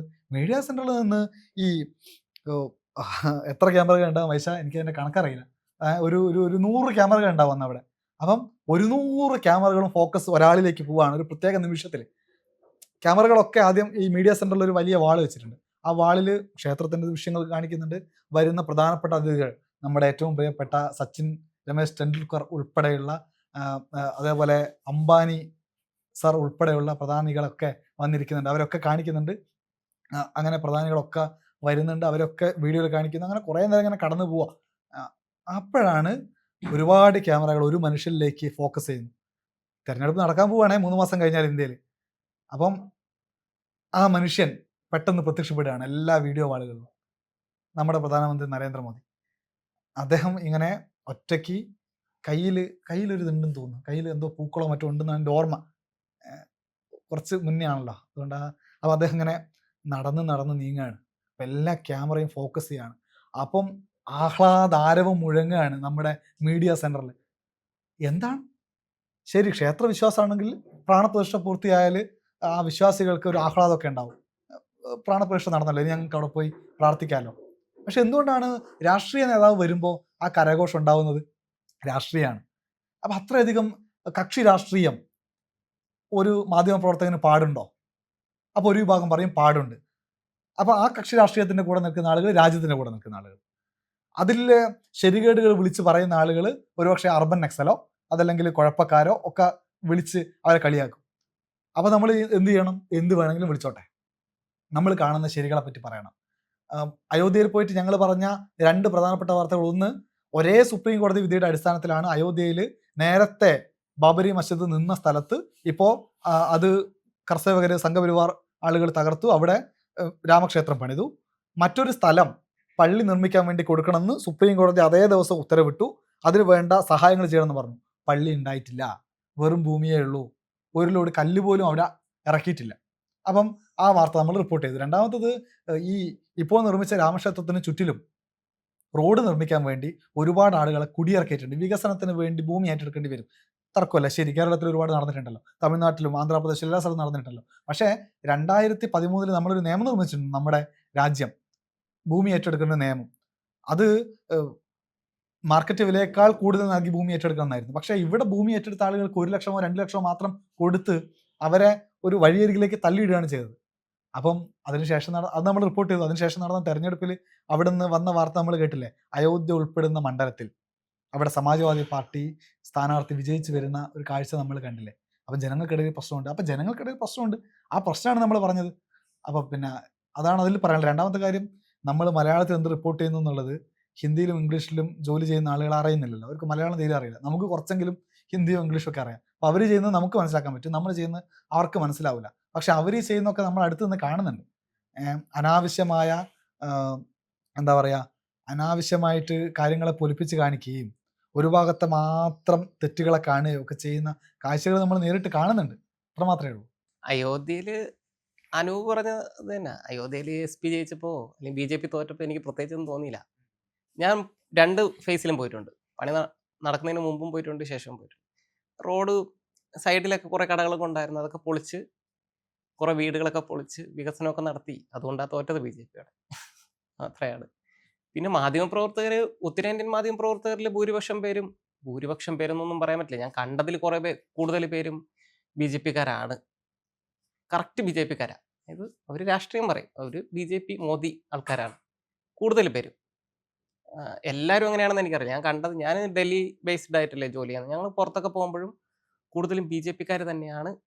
അവരത് തുറന്ന് റിപ്പോർട്ടും ചെയ്യുന്നത്. അവർ ആഘോഷാക്കി കളയും. ഇപ്പോൾ മോദി എന്തെങ്കിലുമൊക്കെ പറഞ്ഞു കഴിഞ്ഞാൽ ഒരു അങ്ങനെ സന്തോഷമൊക്കെ വന്നിട്ടേ ചാടിത്തുള്ളി അങ്ങനെ റിപ്പോർട്ട് ചെയ്യാം. അയോധ്യയിലും ഞാൻ ഇത് കാണുന്നത് വെച്ച് കഴിഞ്ഞാൽ ഈ വലിയ ബസ്സൊക്കെ വന്നു, വലിയ ചാനലുകളുടെയൊക്കെ ബസ്സിലൊക്കെ രാമൻ്റെ ഫോട്ടോയൊക്കെ ഒട്ടിച്ച് വലിയ ആഘോഷമായിട്ട് തന്നെയാണ് അവർ. അതെനിക്ക് തോന്നുന്നത് ഭൂരിപക്ഷം പേര് ഹിന്ദു അല്ലേ. അപ്പോൾ ഇപ്പോൾ റിപ്പോർട്ടർമാർക്കാണെങ്കിലും റിപ്പോർട്ട് ചെയ്യുന്നത് കൂടുതൽ പേരിലെത്തുക എന്നൊക്കെ ആയിരിക്കാം, അറിയില്ല കേട്ടോ. പക്ഷെ അതുകൊണ്ടായിരിക്കാം, അപ്പോൾ അതുകൊണ്ട് കൂടെ ആയിരിക്കാം റേറ്റിംഗും ഒക്കെ ഉണ്ടാവുമായിരിക്കാം. എനിക്ക് അതിൻ്റെ വിശദമായ കാര്യങ്ങൾ അറിഞ്ഞുകൂടാ. പക്ഷേ എല്ലാവരും കൂടുതലും BJPക്കാരാണ്. ഉത്തരേന്ത്യയിൽ മെയിൻ സ്ട്രീമിൽ നിൽക്കുന്ന മീഡിയയിൽ കൂടുതലും BJPക്കാരുണ്ട്. ഈ വോട്ടർ പട്ടികയിലുള്ള പ്രശ്നങ്ങളുമായി ബന്ധപ്പെട്ട് സുരേഷ് ഗോപിയുടെ അടുത്ത് ചോദ്യം ചോദിച്ചപ്പോൾ അദ്ദേഹം പ്രതികരിക്കാതെ പോയി. പിന്നീട് അതൊരു പ്രധാനപ്പെട്ട ഒരു സംഭവമായിരുന്നു ആ സമയത്തുള്ളതിൽ. അപ്പം അത്തരം അനുഭവങ്ങൾ ഒരുപാട് ഉണ്ടായിട്ടുണ്ടോ? അതിപ്പോഴെന്താണ് അതിനെക്കുറിച്ച്? അല്ല, അത് വോട്ടർ പട്ടികയിൽ കുഴപ്പങ്ങളുണ്ടെന്നും സുരേഷ് ഗോപിയുടെ ഡ്രൈവറായിരുന്ന ആൾ പോലും മറ്റൊരിടത്താണ് ജീവിച്ചത്, അദ്ദേഹം ഇവിടെ തൃശ്ശൂരിൽ വോട്ട് ചേർക്കുന്നു. അപ്പം അതുമായി ബന്ധപ്പെട്ടൊരു 4-5 ദിവസം വാർത്തകൾ വന്നുകൊണ്ടിരിക്കുക.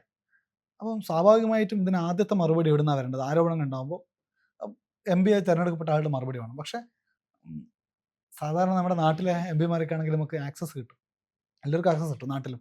പക്ഷേ ഈ സുരേഷ് ഗോപി MP ഒരു പ്രത്യേക തരത്തിലാണല്ലോ മാധ്യമങ്ങളൊക്കെ കൈകാര്യം ചെയ്യുന്നത്. അപ്പം പലർക്കും MP പോയിട്ട് സംസാരിക്കാനൊക്കെ ചില പ്രയാസങ്ങളൊക്കെ ഉണ്ടാവും. MP പ്രതികരണം എടുക്കണം എന്ന് നമ്മൾ നിശ്ചയിച്ചു. MP ക്യാമറേനെ മുന്നിൽ കാണിക്കണം. ക്യാമറേനെ കാണുന്നില്ലല്ലോ. അപ്പോൾ നമുക്കൊരു വിവരം കിട്ടി, സുരേഷ് ഗോപി മന്ത്രിയുടെ ഓഫീസിലുണ്ട്, ഇറങ്ങും. അപ്പോൾ നമ്മൾ പോയി ഒരു 1.5 മണിക്കൂർ കാത്തിരുന്നു. ഇദ്ദേഹം ഇറങ്ങാൻ നേരം നമ്മളോട് ഓഫീസിൽ നിന്ന് വന്ന് പറഞ്ഞു, അദ്ദേഹം ആരെയും കാണുന്നില്ല, നിങ്ങൾ പോകണം എന്ന് പറഞ്ഞു. ശരിയെന്ന് പറഞ്ഞ് നമ്മൾ താഴെ ഇറങ്ങി വന്നു. അപ്പോൾ അതിനുശേഷമുള്ള കാഴ്ചയാണ് നിങ്ങൾ കണ്ടത്. നമ്മൾ മാതൃഭൂമിയിൽ നിന്നാണെന്ന് പരിചയപ്പെട്ട് മൈക്ക് വെച്ചു, ഒന്നും പറയുന്നില്ല. അദ്ദേഹം ഒന്നും പറഞ്ഞിട്ടില്ലെങ്കിലും വാർത്തയായിരുന്നു. മറുപടി വേണമല്ലോ, ജനാധിപത്യത്തിൽ ചോദ്യങ്ങളുണ്ടാകും, മറുപടിയും വേണം. ജനാധിപത്യപരമായി തിരഞ്ഞെടുക്കപ്പെട്ട ആളുകൾ മറുപടി പറയാൻ ബാധ്യസ്ഥരാണ്. കാരണം അയാളുടെ തെരഞ്ഞെടുപ്പിനെ ബാധിക്കുന്ന ഒരു വിഷയവുമായി ബന്ധപ്പെട്ടാണ് നാട്ടിലാകെ ആരോപണങ്ങൾ വരുന്നത്. അതിന് മറുപടി ആളുകൾ ആഗ്രഹിക്കുകയും ചെയ്യുന്നു. മറുപടിയില്ല. മറുപടി പലപ്പോഴും പറയുമ്പോഴും മനുഷ്യന്മാർക്ക് മനസ്സിലാകാത്ത കാര്യം അദ്ദേഹം പറയുന്നത് ശ്രദ്ധിച്ചിട്ടുണ്ട്. എന്തായാലും അദ്ദേഹത്തിന് ആ സമയത്ത് മറുപടി ഉണ്ടായിരുന്നില്ല.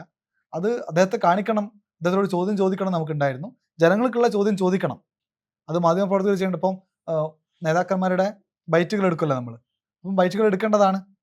ജനങ്ങൾക്ക് ചോദിക്കാനുള്ളത് നേതാക്കളോട് നമ്മൾ ചോദിക്കേണ്ടതാണ്. അത് ചോദിച്ചു, അത്ര തന്നെ. അതേപോലുള്ള സുരേഷ് ഗോപിയുടെ അടുത്ത് നിന്നുണ്ടായിട്ടുള്ള അനുഭവം പോലെ മറ്റൊരിടത്തുനിന്ന് അങ്ങനെ ഉണ്ടായിട്ടില്ല. അപ്പോൾ ആളുകളൊക്കെ കുറച്ചുകൂടി മനുഷ്യരെ പൗരന്മാരായിട്ടൊക്കെ കാണുന്ന ആളുകളാണല്ലോ. അപ്പം അതുകൊണ്ടൊന്നും അങ്ങനെ കാര്യമായ പ്രശ്നങ്ങൾ ഉണ്ടായിട്ടില്ല.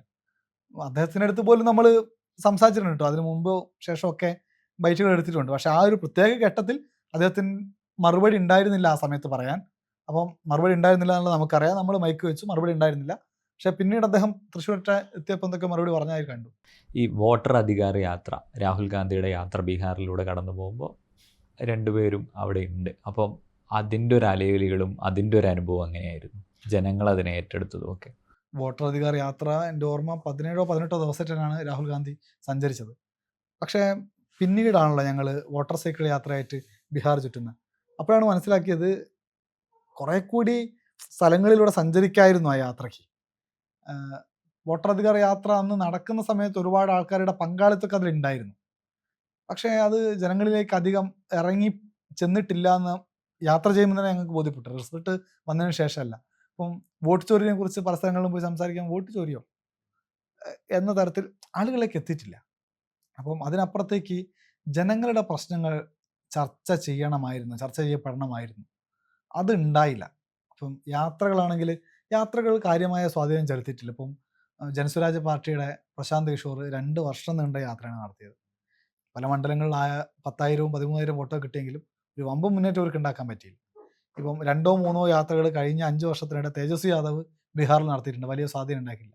പക്ഷെ രാഹുൽ ഗാന്ധിയുടെ യാത്ര നേരത്തെ കന്യാകുമാരി മുതൽ കാശ്മീർ വരെ നടന്നത് വലിയ സ്വാധീനം ഉണ്ടാക്കിയിരുന്നു ഇന്ത്യയിലാകമാനം. പക്ഷെ അങ്ങനെ ഒരു സ്വാധീനം ഈ യാത്രയ്ക്ക് ഉണ്ടാക്കാൻ പറ്റിയില്ല. ആൾക്കൂട്ടം ഉണ്ടായിരുന്നു, പക്ഷെ ആൾക്കൂട്ടം അങ്ങ് താഴേക്ക് കാര്യമായി ഇറങ്ങി ചെന്നില്ല എന്നുള്ളതാണ് മനസ്സിലാക്കുന്നത്.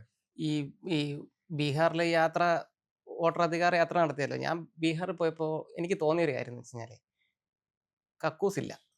ഞങ്ങൾ ഒരു വണ്ടിയിൽ പോയിട്ട് ഒരു സ്ഥലത്ത് നിർത്തിയപ്പോൾ ഒരു വയസ്സായ അപ്പൂപ്പൻ സൈഡിൽ ഇരിക്കുക. മൂപ്പര് ചാടി എഴുന്നേറ്റ് വന്ന് നമ്മുടെ ഞങ്ങൾ ചോദിച്ചു, അത് നിർത്താൻ കാരണമുണ്ട്. വണ്ടി ഇങ്ങനെ പോകുമ്പം ഭയങ്കര സ്മെല്ല്, 2 സൈഡും മല, വഴി നീളം നിറയെ. അപ്പോൾ ഫുള്ള് ഇതായപ്പോൾ നമുക്ക് മനസ്സിലായി ഗ്രാമത്തിൽ കക്കൂസ് ഉണ്ടാവില്ല, അല്ലെങ്കിൽ റോഡിലെ ആൾക്കാർ ഇങ്ങനെ മലവിസർജനം നടത്തേണ്ട കാര്യമില്ലല്ലോ. അങ്ങനെ അവിടെ നിർത്തി ചോദിച്ചപ്പോൾ പറഞ്ഞു കക്കൂസില്ല, ആകെ പ്രശ്നമാണ്, അടുക്കള നേരെ ഇല്ല, ഒരു ഇങ്ങനെ ചരിച്ച് കെട്ടിയ ഒരു അടുക്കളയാണുള്ളത്. അപ്പോൾ അങ്ങനെ ഒരുപാട് സ്ഥലത്ത് ഞങ്ങൾ പിന്നെ യാത്ര ചെയ്യുമ്പോൾ ഫുള്ള് കക്കൂസ് ഇല്ലാത്ത പ്രശ്നമുണ്ട്. അങ്ങനെ ഒരുപാട് പ്രശ്നങ്ങളുണ്ടല്ലോ മനുഷ്യർക്ക്. രാഹുൽ ഗാന്ധി എന്തിനാണ് ആളുകൾക്ക് പറഞ്ഞ് കൺഫ്യൂഷൻ ഉണ്ടാക്കുന്ന ഒരു സബ്ജക്റ്റ് എടുത്ത് യാത്ര നടത്തിയെന്ന് എനിക്ക് പിന്നെ ആളുകൾക്ക് മനസ്സിലാവണ്ടേ, ഇതിങ്ങനെ മനസ്സിലാക്കി കൊടുക്കണം. രാഹുൽ ഗാന്ധി ഡൽഹിയിൽ പത്രസമ്മേളനം നടത്തുന്നത് ഡൽഹി പുതിയ ആസ്ഥാനത്ത് വലിയ ഒരു തിയേറ്റർ പോലെയുള്ള ഒരു ഇത് വെച്ച്, ഡിസ്പ്ലേ വെച്ച് വലിയൊരു സ്റ്റേജിൽ നിർത്തി ആണ് പത്രക്കാർക്ക്, ഇത്ര എഡ്യൂക്കേറ്റഡ് ആയിട്ടുള്ള ഇത്രയും വാർത്തകൾ ചെയ്യുന്ന പത്രക്കാർക്ക് പറഞ്ഞ് മനസ്സിലാക്കി കൊടുക്കുന്നത്. ഇതെങ്ങനെയാണ് ബീഹാറിൽ സ്കൂളിൽ പോകാത്ത മനുഷ്യന്മാർക്ക് മനസ്സിലാവുന്നത്? മനസ്സിലാവില്ല. അപ്പോൾ ബീഹാർ പോലത്തെ ഒരു സ്ഥലത്ത് ബീഹാറിൽ ഇലക്ഷൻ ജയിക്കണമായിരുന്നെങ്കിൽ അവർ നേരിടുന്ന പ്രശ്നം പറഞ്ഞിരുന്നെങ്കിൽ കുറച്ചെങ്കിലും വോട്ട് കിട്ടിയ. പിന്നെ ബീഹാറിലെ ജനങ്ങൾക്ക് അങ്ങനെ രാഹുൽ ഗാന്ധിയെ വലിയ സ്വാധീനമൊന്നും ഉണ്ടാക്കാൻ കഴിഞ്ഞിട്ടില്ല. അതിൽ എനിക്ക് മറ്റൊരു വൈശാഖ പറഞ്ഞൊരു വ്യത്യസ്ത അഭിപ്രായമുള്ളത്, വോട്ട് ചോരിയെ കുറിച്ച് പറയേണ്ടിയിരുന്നു. അത് അങ്ങനെ തന്നെ ഒരു നേതാവിന് പറയാനും പറ്റുള്ളൂ. ഇപ്പം എല്ലാ സ്ഥലത്തും പോയി, അതായത് രാഹുൽ ഗാന്ധി ഡൽഹി എന്ന് പറഞ്ഞത് പത്രക്കാർക്ക് വേണ്ടിയല്ല, എല്ലാവർക്കും വേണ്ടിയാണ്. പത്രക്കാരിലൂടെ എല്ലാവർക്കും എത്തിക്കുക എന്നുള്ളത്. പക്ഷേ വോട്ട് ചോരി പറയുന്നതിനൊപ്പം വൈശാഖ് പറഞ്ഞ ജനങ്ങളെ നേരിട്ട് ബാധിക്കുന്ന മറ്റു വിഷയങ്ങൾ ചർച്ചയാക്കേണ്ടിയിരുന്നു. അത് സ്കൂളാണ്, അത് ശൗചാലയമാണ്, കക്കൂസും കുളിമുറിയൊക്കെയാണ്, അത് വീടാണ്, അത് അടിസ്ഥാന സൗകര്യ വികസനമാണ്, ഇതിനെക്കുറിച്ചൊക്കെ പറയേണ്ടിയിരുന്നു. അപ്പോൾ ആൾക്കാർക്ക് ആ നേതാവ് ഞങ്ങളെ കാര്യം കൂടി പറയുന്നുണ്ടല്ലോ, അയാൾ മറ്റൊരു കാര്യം പറയുന്നുണ്ടല്ലോ, എന്താ വോട്ട് ചോരും എന്ന് വരും. യെസ്, വോട്ട് ചോരി പറയരുത് എന്നല്ല, അതും പറയണം, ഇതും പറയണം, എല്ലാം കൂടി ചേർത്ത് വേണ്ടിയിരുന്നു ഈ പ്രചാരണം കൈകാര്യം ചെയ്യാൻ. ഈ പണ്ട് ഞാൻ മോദി ഫസ്റ്റ് അധികാരത്തിൽ വരുമ്പം ജോലിയൊന്നും ആയിട്ടില്ല, ഞാൻ നാട്ടിലാണ്. അപ്പം ഞാൻ ഈ കക്കൂസ് ഉണ്ടാക്കുന്ന വിഷയം മോദി അന്ന് ഉയർത്തിപ്പിടിച്ചതൊക്കെ ഞാൻ കേട്ടിട്ടുണ്ട്. അത് ഇങ്ങനെ നമ്മൾ നോർത്ത് ഇന്ത്യയിൽ കൂടെ സഞ്ചരിക്കുമ്പോഴാണ് അതിൻ്റെ ഒരു പ്രാധാന്യം മനസ്സിലാക്കുന്നത്. ആ ഒരൊറ്റ വിഷയം മതി വോട്ട് കിട്ടാനും ജയിക്കാനേ. കാരണം ഡെയിലി നേരിടുന്ന പ്രശ്നമല്ലേ. ഇപ്പം ഞങ്ങളൊരു ഹോട്ടലിൽ പോകുമ്പോൾ, ഞങ്ങൾ യാത്ര ചെയ്യും ബന്ധപ്പെട്ട് ഹോട്ടലിൽ പോകുമ്പോൾ ബാത്റൂം എങ്ങനെയുണ്ട്, വൃത്തിയുണ്ടോ എന്നൊക്കെയാണ്, കൂടുതൽ ഹൈജീൻ ആണോ എന്നൊക്കെ പരിശോധിക്കുക. ഇതൊന്നും ഇല്ലാത്ത മനുഷ്യരല്ലേ. അപ്പോൾ അങ്ങനെയുള്ള അടിസ്ഥാനപരമായ വിഷയവും കൂടെ ഉന്നയിച്ച് അതുമായിട്ട് മുന്നോട്ട് പോയിരുന്നെങ്കിൽ ബീഹാറിൽ കുറച്ചും കൂടെയൊക്കെ ബെറ്റർ ആയിട്ടുള്ള ഒരു റിസൾട്ട് വന്നേനെ. കേരളത്തിലേക്ക് എത്തുമ്പോൾ നമ്മുടെ ശൈലജ ടീച്ചർ, ഇപ്പോൾ രമേശ് ചെന്നിത്തല, പിന്നെ കെ സുരേന്ദ്രൻ, കുഞ്ഞാലിക്കുട്ടി, ഇങ്ങനെ പല രാഷ്ട്രീയത്തിൽ നിന്ന് ആളുകൾ സ്വാഗതം ചെയ്യുകയും അവർ നന്നായി ഈ പ്രോഗ്രാമിനെ പറ്റിയിട്ടും ഈ വാർത്താ റിപ്പോർട്ടിങ്ങിനെ പറ്റിയിട്ടും ഒക്കെ സംസാരിക്കുകയും ഒക്കെ ചെയ്യുന്നുണ്ട്. അപ്പോൾ അതിനെക്കുറിച്ച് അത് ഓർക്കുമ്പോൾ എന്ത് തോന്നുന്നു? അപ്പം ഇങ്ങനൊരു സ്വീകാര്യത കിട്ടുമെന്ന് കരുതിയിരുന്നോ? അത് ഇതുവരെ ഇല്ലാത്തതാണ്. കേരളത്തിൽ എത്തുമ്പോഴാണ് അങ്ങനൊരു നേരിട്ട് രാഷ്ട്രീയക്കാരുമായിട്ട് ഇടപെടുന്ന നേതാക്കളുമായിട്ട് ഇങ്ങനൊരു സൗഹൃദ സംഭാഷണത്തിലേക്ക് എത്തുന്നത്. അത് പ്രതീക്ഷിച്ചിരുന്നോ? പലപ്പോഴും നമ്മൾ കൊടുത്ത വാർത്തകളൊക്കെ പലർക്കും എതിരായിരുന്നു. എങ്കിൽ പോലും അവർ വളരെ പോസിറ്റീവായി അതിനെ കാണുകയും സമീപിക്കുകയും പ്രതികരിക്കുകയും ചെയ്തിട്ടുണ്ടല്ലോ. അതിൽ പിന്നെ രാഷ്ട്രീയക്കാരോട് എനിക്ക് വലിയ ബഹുമാനമുണ്ട്. കാരണം എന്താണെന്ന് പറഞ്ഞാൽ അവരുടെ ആശയം ഏതായാലും അതിലെ മഹാഭൂരിപക്ഷം രാഷ്ട്രീയക്കാരും നാട്ടിൽ ഏതെങ്കിലും ഒരാൾക്കെങ്കിലും സഹായം ചെയ്തിട്ടുള്ള ആളുകളായിരിക്കും. നാട്ടിലൊരു പ്രശ്നം ഉണ്ടെങ്കിൽ നാട്ടുകാർ ആദ്യം വിളിക്കുന്ന ആ നാട്ടിലെ രാഷ്ട്രീയക്കാരനോ രാഷ്ട്രീയക്കാരിനോ ആയിരിക്കും. അവരാണ് നേരിട്ട് പോയിട്ട് അതിൻ്റെ സഹായം ചെയ്യും. ഒരു ആക്സിഡൻറ്റ് പറ്റി അവിടെ പോയി അവൻ്റെ മറ്റു കാര്യങ്ങൾ ചെയ്തു കൊടുക്കുന്ന ഒരു രാഷ്ട്രീയമായിട്ട് ബന്ധപ്പെട്ട ആളായിരിക്കും. അല്ലെങ്കിൽ ഒരാളെ പോലീസ് പിടിച്ചിട്ടുണ്ടായി ഇടപെടുന്ന രാഷ്ട്രീയക്കാരായിരിക്കും. അങ്ങനെ നാട്ടിലെ ദൈനംദിന കാര്യങ്ങൾ മുന്നോട്ട് പോകാൻ കേരളത്തിൽ സജീവമായി ഇടപെടുന്ന ആൾക്കാർ രാഷ്ട്രീയക്കാരാണ്.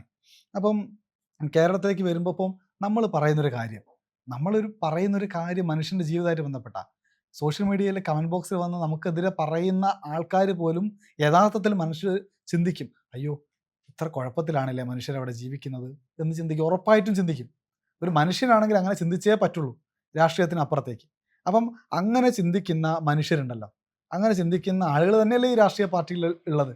അപ്പം വലിയ സന്തോഷമുണ്ടായ കാര്യം, നമ്മൾ കേരളത്തിൽ വന്നതിന് ശേഷം ഇപ്പം ശൈലജ ടീച്ചറോട് നമ്മുടെ പരിപാടിയെ പറ്റി പറയുമ്പോൾ ടീച്ചർ കണ്ടിട്ടുണ്ട് നമ്മളെ പരിപാടി.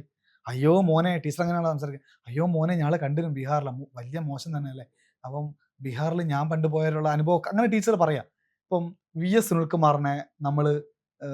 സുനിൽകുമാറിനോട് സംസാരിക്കുമ്പം അദ്ദേഹം പറയുന്നത് എന്താണെന്ന് വെച്ചാൽ, ഞാനിപ്പോൾ പ്രചാരണ യോഗങ്ങളൊക്കെ പോകുമ്പോൾ നിങ്ങളെ പരിപാടിനെ വോട്ടർ സൈക്കിൾ ഡയറി ഈ യൂട്യൂബിൽ കാണണം എന്ന് പറഞ്ഞിട്ട് ആൾക്കാരോട് പറഞ്ഞു കൊടുക്കുന്നുണ്ട്. അപ്പം വലിയ സന്തോഷം തോന്നി. കാരണം നമ്മൾ ചെയ്ത ഏതെങ്കിലും രാഷ്ട്രീയക്കാർ കാണാൻ വേണ്ടിയിട്ടോ അല്ലെങ്കിൽ അവരിങ്ങനെ പറയാൻ വേണ്ടിയിട്ടോ ഒന്നും എടുത്ത പണിയല്ലത്. ഇത് മനുഷ്യൻ്റെ ജീവിതം കാണിക്കണം എന്ന് ഞങ്ങൾ നിശ്ചയിക്കുകയും ആ നിശ്ചയത്തിൻ്റെ കൂടെ നമ്മുടെ എഡിറ്റർ രാജീവ് ദേവരാജ് നമ്മുടെ സ്ഥാപനവും നിന്നതിൻ്റെ ഭാഗമായിട്ടാണ് വോട്ടർ സൈക്കിൾ ഡയറി സാധ്യമാവുന്നത്. അപ്പം ആ സാധ്യമായതിൻ്റെ അപ്പുറത്തേക്ക് മറ്റൊന്നും ഞങ്ങൾക്ക് വേണ്ട. മനുഷ്യര ജീവിതം ലോകത്തോട് വിളിച്ചു പറയാൻ പറ്റണം. മലയാളത്തിലാണ് പറയുന്നത്. അപ്പം മലയാളത്തിലുള്ള ആളുകൾ ഇത് നന്നായിട്ട് കാണുകയും അറിയുകയൊക്കെ ചെയ്യും. ഇത് മാത്രമേ ഞങ്ങളെ ലക്ഷ്യമുള്ളൂ. അല്ലാണ്ട് അതിനപ്പുറത്തേക്ക് ഇന്ന ആളുകൾ കാണണം, അതിന് ഇന്ന ബഹുമതി കിട്ടണം ഒന്നും ഞങ്ങളുടെ വിഷയമല്ല. പക്ഷേ കേരളത്തിലേക്ക് വരുമ്പോൾ നേതാക്കന്മാർ എന്നുള്ളത് മാത്രമല്ല, ഇപ്പോൾ നമ്മൾ കാസർഗോഡ് ഓട്ടോ സ്റ്റാൻഡിൽ പോയിട്ട് സംസാരിക്കുമ്പം അവിടുത്തെ പ്രായമുള്ള ഒരു ഏട്ടൻ ഇത് കണ്ടിട്ടുണ്ട്. അത് കഴിഞ്ഞ് കണ്ണൂരെത്തുമ്പം ഞങ്ങൾ എണ്ണ അടിക്കാൻ വേണ്ടി ഒരു പമ്പിൽ നിൽക്കുമ്പോൾ അവിടുത്തെ ഒരു ചേട്ടൻ വന്നിട്ട്, നിങ്ങൾ ഈ വണ്ടി എടുത്തിട്ട് തന്നെയാണോ ബീഹാറിലും പോയെന്ന് ചോദിച്ചു. അപ്പോൾ ഞാൻ തിരിഞ്ഞു നോക്കി. ഞാൻ ചോദിച്ചു, നിങ്ങൾ കാണലുണ്ട്? കാണലുണ്ട് എന്ന് പറയും. വലിയ സന്തോഷമാണ്. അപ്പോൾ അത് കഴിഞ്ഞ് ഇങ്ങനെ യാത്ര ചെയ്യുമ്പം പല സ്ഥലത്തു നിന്ന് ആൾക്കാർ വോട്ടർ സൈക്കിൾ ഡയറിയാണ്. ഇപ്പം ഞങ്ങൾ ഒരു വാർത്തയിലും ഞങ്ങളെ പേര് പറയാറില്ല. സാധാരണഗതിയിൽ നമ്മുടെ വാർത്തകളിൽ ഇന്ന ക്യാമറമാനൊപ്പം ഇന്ന ആളെന്ന് പറയുമല്ലോ. ഒരു സ്ഥലത്തും വൈശാഖ് ജയപാലൻ എന്ന അനൂപ് ദാസ് നിങ്ങൾക്ക് കാണാൻ പറ്റൂല. ഒരു സ്ഥലത്തുമില്ല, വോട്ടർ സൈക്കിൾ ഡയറി മാത്രമേ ഉള്ളൂ. അപ്പം അത് കഴിഞ്ഞ് നമ്മൾ അട്ടപ്പാടിയിലേക്ക് പോകുമ്പോൾ അവിടെ ആളുകൾ കാണുന്നുണ്ട്. അപ്പം അത് കഴിഞ്ഞ് നമ്മൾ ഇങ്ങോട്ടേക്ക് താഴോട്ടിറങ്ങി ആലത്തൂരിൽ പോകുമ്പോൾ ഒരു ആൽത്തറയിലിരുന്ന് സംസാരിക്കുമ്പോൾ പ്രായമായ താജു എന്ന് പറഞ്ഞൊരു ഏട്ടൻ, നിങ്ങൾ മാതൃഭൂമി ചാനലിൽ പോയി കാണിച്ചില്ലേ, കണ്ടില്ലേ എന്നൊക്കെ ചോദിക്കുന്നുണ്ട്. ഞാളാണ് പോയെന്നുള്ള മൂപ്പർക്ക് വലിയ ധാരണ എന്തോ. അപ്പം ഇവർ കാണുന്നുണ്ട്. അപ്പം ഞാൻ നിങ്ങൾ എന്താ കണ്ട മറ്റവരോട് ചോദിച്ചു. അപ്പം മൂപ്പര് പറയുന്നു, അവിടെ കക്കൂസില്ല, അവിടെ വീടില്ല, ജനങ്ങൾ ജീവിക്കുന്നത് കാണുന്നില്ലേ, അവിടെ BJP ഇല്ലേ ഭരിക്കുന്നത് എന്നൊക്കെ ചോദിക്കുകയാണ്. അതേപോലെ ചില ചർച്ചകൾ ഇപ്പം കഴിഞ്ഞ ദിവസം P ജയരാജൻ ഒരു ചർച്ചയിൽ പറയുന്നു, പിന്നെ നിങ്ങൾ ബീഹാർ തെരഞ്ഞെടുപ്പിന്റെ ഭാഗമായിട്ട് പോയല്ലോ കേരളത്തിലെ ഒരുപാട് മാധ്യമങ്ങൾ, അവിടെ കക്കൂസ് ഉണ്ടോ, ഇവിടെ എത്ര മുന്നും സാധ്യമായതാണെന്ന് പറയുമ്പോൾ അത് നമ്മുടെ വാർത്തേനാണ് കോട്ട് ചെയ്യുന്നത്. വോട്ടർ സൈക്കിൾ ഡയറിനെയാണ്, മാതൃഭൂമിയാണ് കോട്ട് ചെയ്യുന്നത്. അപ്പം കോൺഗ്രസ് നേതാവ് ജിൻഡോ ചാനൽ ചർച്ചയിൽ പറയുന്നു, ബീഹാറിൽ പോയിട്ട് അവിടുത്തെ മനുഷ്യരുടെ ജീവിതം കാണിച്ചത് മാതൃഭൂമി ന്യൂസാന്ന് പറയുമ്പോൾ ഉണ്ടാവുന്ന ഒരു സന്തോഷമുണ്ടല്ലോ. അപ്പം ആളുകൾ ഇത് കാണുന്നുണ്ട്, മനുഷ്യരുടെ ജീവിതം. നമ്മൾ ഒരു കാരണവശാൽ ഏതെങ്കിലും ഒരു സ്ഥലത്ത് പോയി നിങ്ങൾ ഇങ്ങനെ പറയണം, അതല്ല നമ്മളെ പരിപാടി. നമ്മൾ നേരിട്ട് ബൈക്കിൽ പോകുന്നു, അവിടെ ഇറങ്ങുന്നു, ജീവിതം കാണിക്കുന്നു. കേരളത്തിലേക്ക് വരുമ്പോൾ നമ്മൾ അന്വേഷിക്കും എവിടെയാണ് എന്താണ് കാര്യങ്ങളെന്ന് ചോദിച്ച് കുറച്ചുകൂടിയും ആ വഴിയിലൂടെ സഞ്ചരിക്കാൻ ശ്രമിക്കും. പക്ഷേ ഉത്തരേന്ത്യയിലാവുമ്പം കുറച്ചുകൂടി നമ്മൾ നേരെ പോകുന്നു, കാണുന്നു, സംസാരിക്കുന്നു. ഇവിടെ നേരെ പോകുന്നു, കാണുന്നു, സംസാരിക്കുന്നതാണ്. വേറെ എന്തെങ്കിലും നിലയിൽ ആൾക്കാരോട് നേരത്തെ സെറ്റ് ചെയ്ത് വെക്കുന്ന പരിപാടി ഒന്നുമില്ല. നേരെ പോകുന്നു, കാണുന്നത് പറയുന്നു, ഇഷ്യൂ ജനങ്ങൾക്ക് മുന്നിലേക്ക് കൊണ്ടുവരുന്നു. ഈ നല്ല മാധ്യമ പ്രവർത്തനം എന്ന് പറയുന്നതിനോടൊപ്പം തന്നെ നല്ല രാഷ്ട്രീയവും നമുക്ക് വേണ്ടതല്ലേ? അതായത് നമ്മൾ കുറച്ചുകൂടി ഉയർന്ന നല്ല രീതിയിലുള്ള രാഷ്ട്രീയം അർഹിക്കുന്നില്ലേ? ചിലപ്പോഴൊക്കെ വിമർശനങ്ങൾ, അനാവശ്യമായ രാഷ്ട്രീയം അതിനകത്ത് കടന്നു വരുമ്പോഴും വിമർശനങ്ങൾ പരിധി വിടുമ്പോഴും ഒക്കെ രാഷ്ട്രീയം എന്നുള്ളതിൻ്റെ ഒരു പരിധി വരെ ഇപ്പം പുതിയ തലമുറയൊക്കെ രാഷ്ട്രീയത്തിന് വളരെ മോശമെന്തോ സംഗതിയാണ് എന്നുള്ള രീതിയിൽ നോക്കിക്കാണുന്നു. അപ്പം നല്ല രാഷ്ട്രീയവും കൂടി നമുക്ക് വേണ്ടതല്ലേ? അപ്പോൾ അതിനു വേണ്ടി എങ്ങനെയാണ് നമ്മളും പലപ്പോഴും ഒക്കെ നമ്മളുടെ വാർത്തകൾ ഒരുപാട് വരുമ്പോഴൊക്കെ ആളുകൾ രാഷ്ട്രീയത്തെ മൊത്തത്തിൽ അതിനെ മോശമാക്കി കാണുന്നു. നല്ല രാഷ്ട്രീയം വേണ്ടതല്ലേ? രാഷ്ട്രീയം വേണ്ടേ? രാഷ്ട്രീയം ഇല്ലാണ്ട് ഒരു മനുഷ്യന് ജീവിക്കാൻ പറ്റും? എനിക്ക് അറിഞ്ഞൂടാ അതെങ്ങനെയാണെന്ന്. രാഷ്ട്രീയം അരാഷ്ട്രീയമായ ഒരു കാര്യമാണ് പുതിയ തലമുറ കൂടുതലും കൊണ്ടു നടക്കുന്നത്. അതിൻ്റെ ഒരു വലിയ വിഭാഗം കേട്ടോ, നല്ല രാഷ്ട്രീയ ബോധമുള്ള കുട്ടികളും ഉണ്ട്. ഇത്രേ അതിലെ വിഷയമുള്ളൂ. അതായത് നമ്മുടെ പൈപ്പിലൂടെ പുഴുവുള്ള വെള്ളം ദിവസവും വന്നുകൊണ്ടിരിക്കുമ്പോൾ അതിനെതിരെ ഒന്നും പറയാതെ അയ്യോ നല്ല വെള്ളം വരുമായിരിക്കും എന്ന് വിചാരിച്ച് കാത്തിരിക്കുന്നത് അരാഷ്ട്രീയ സമൂഹം.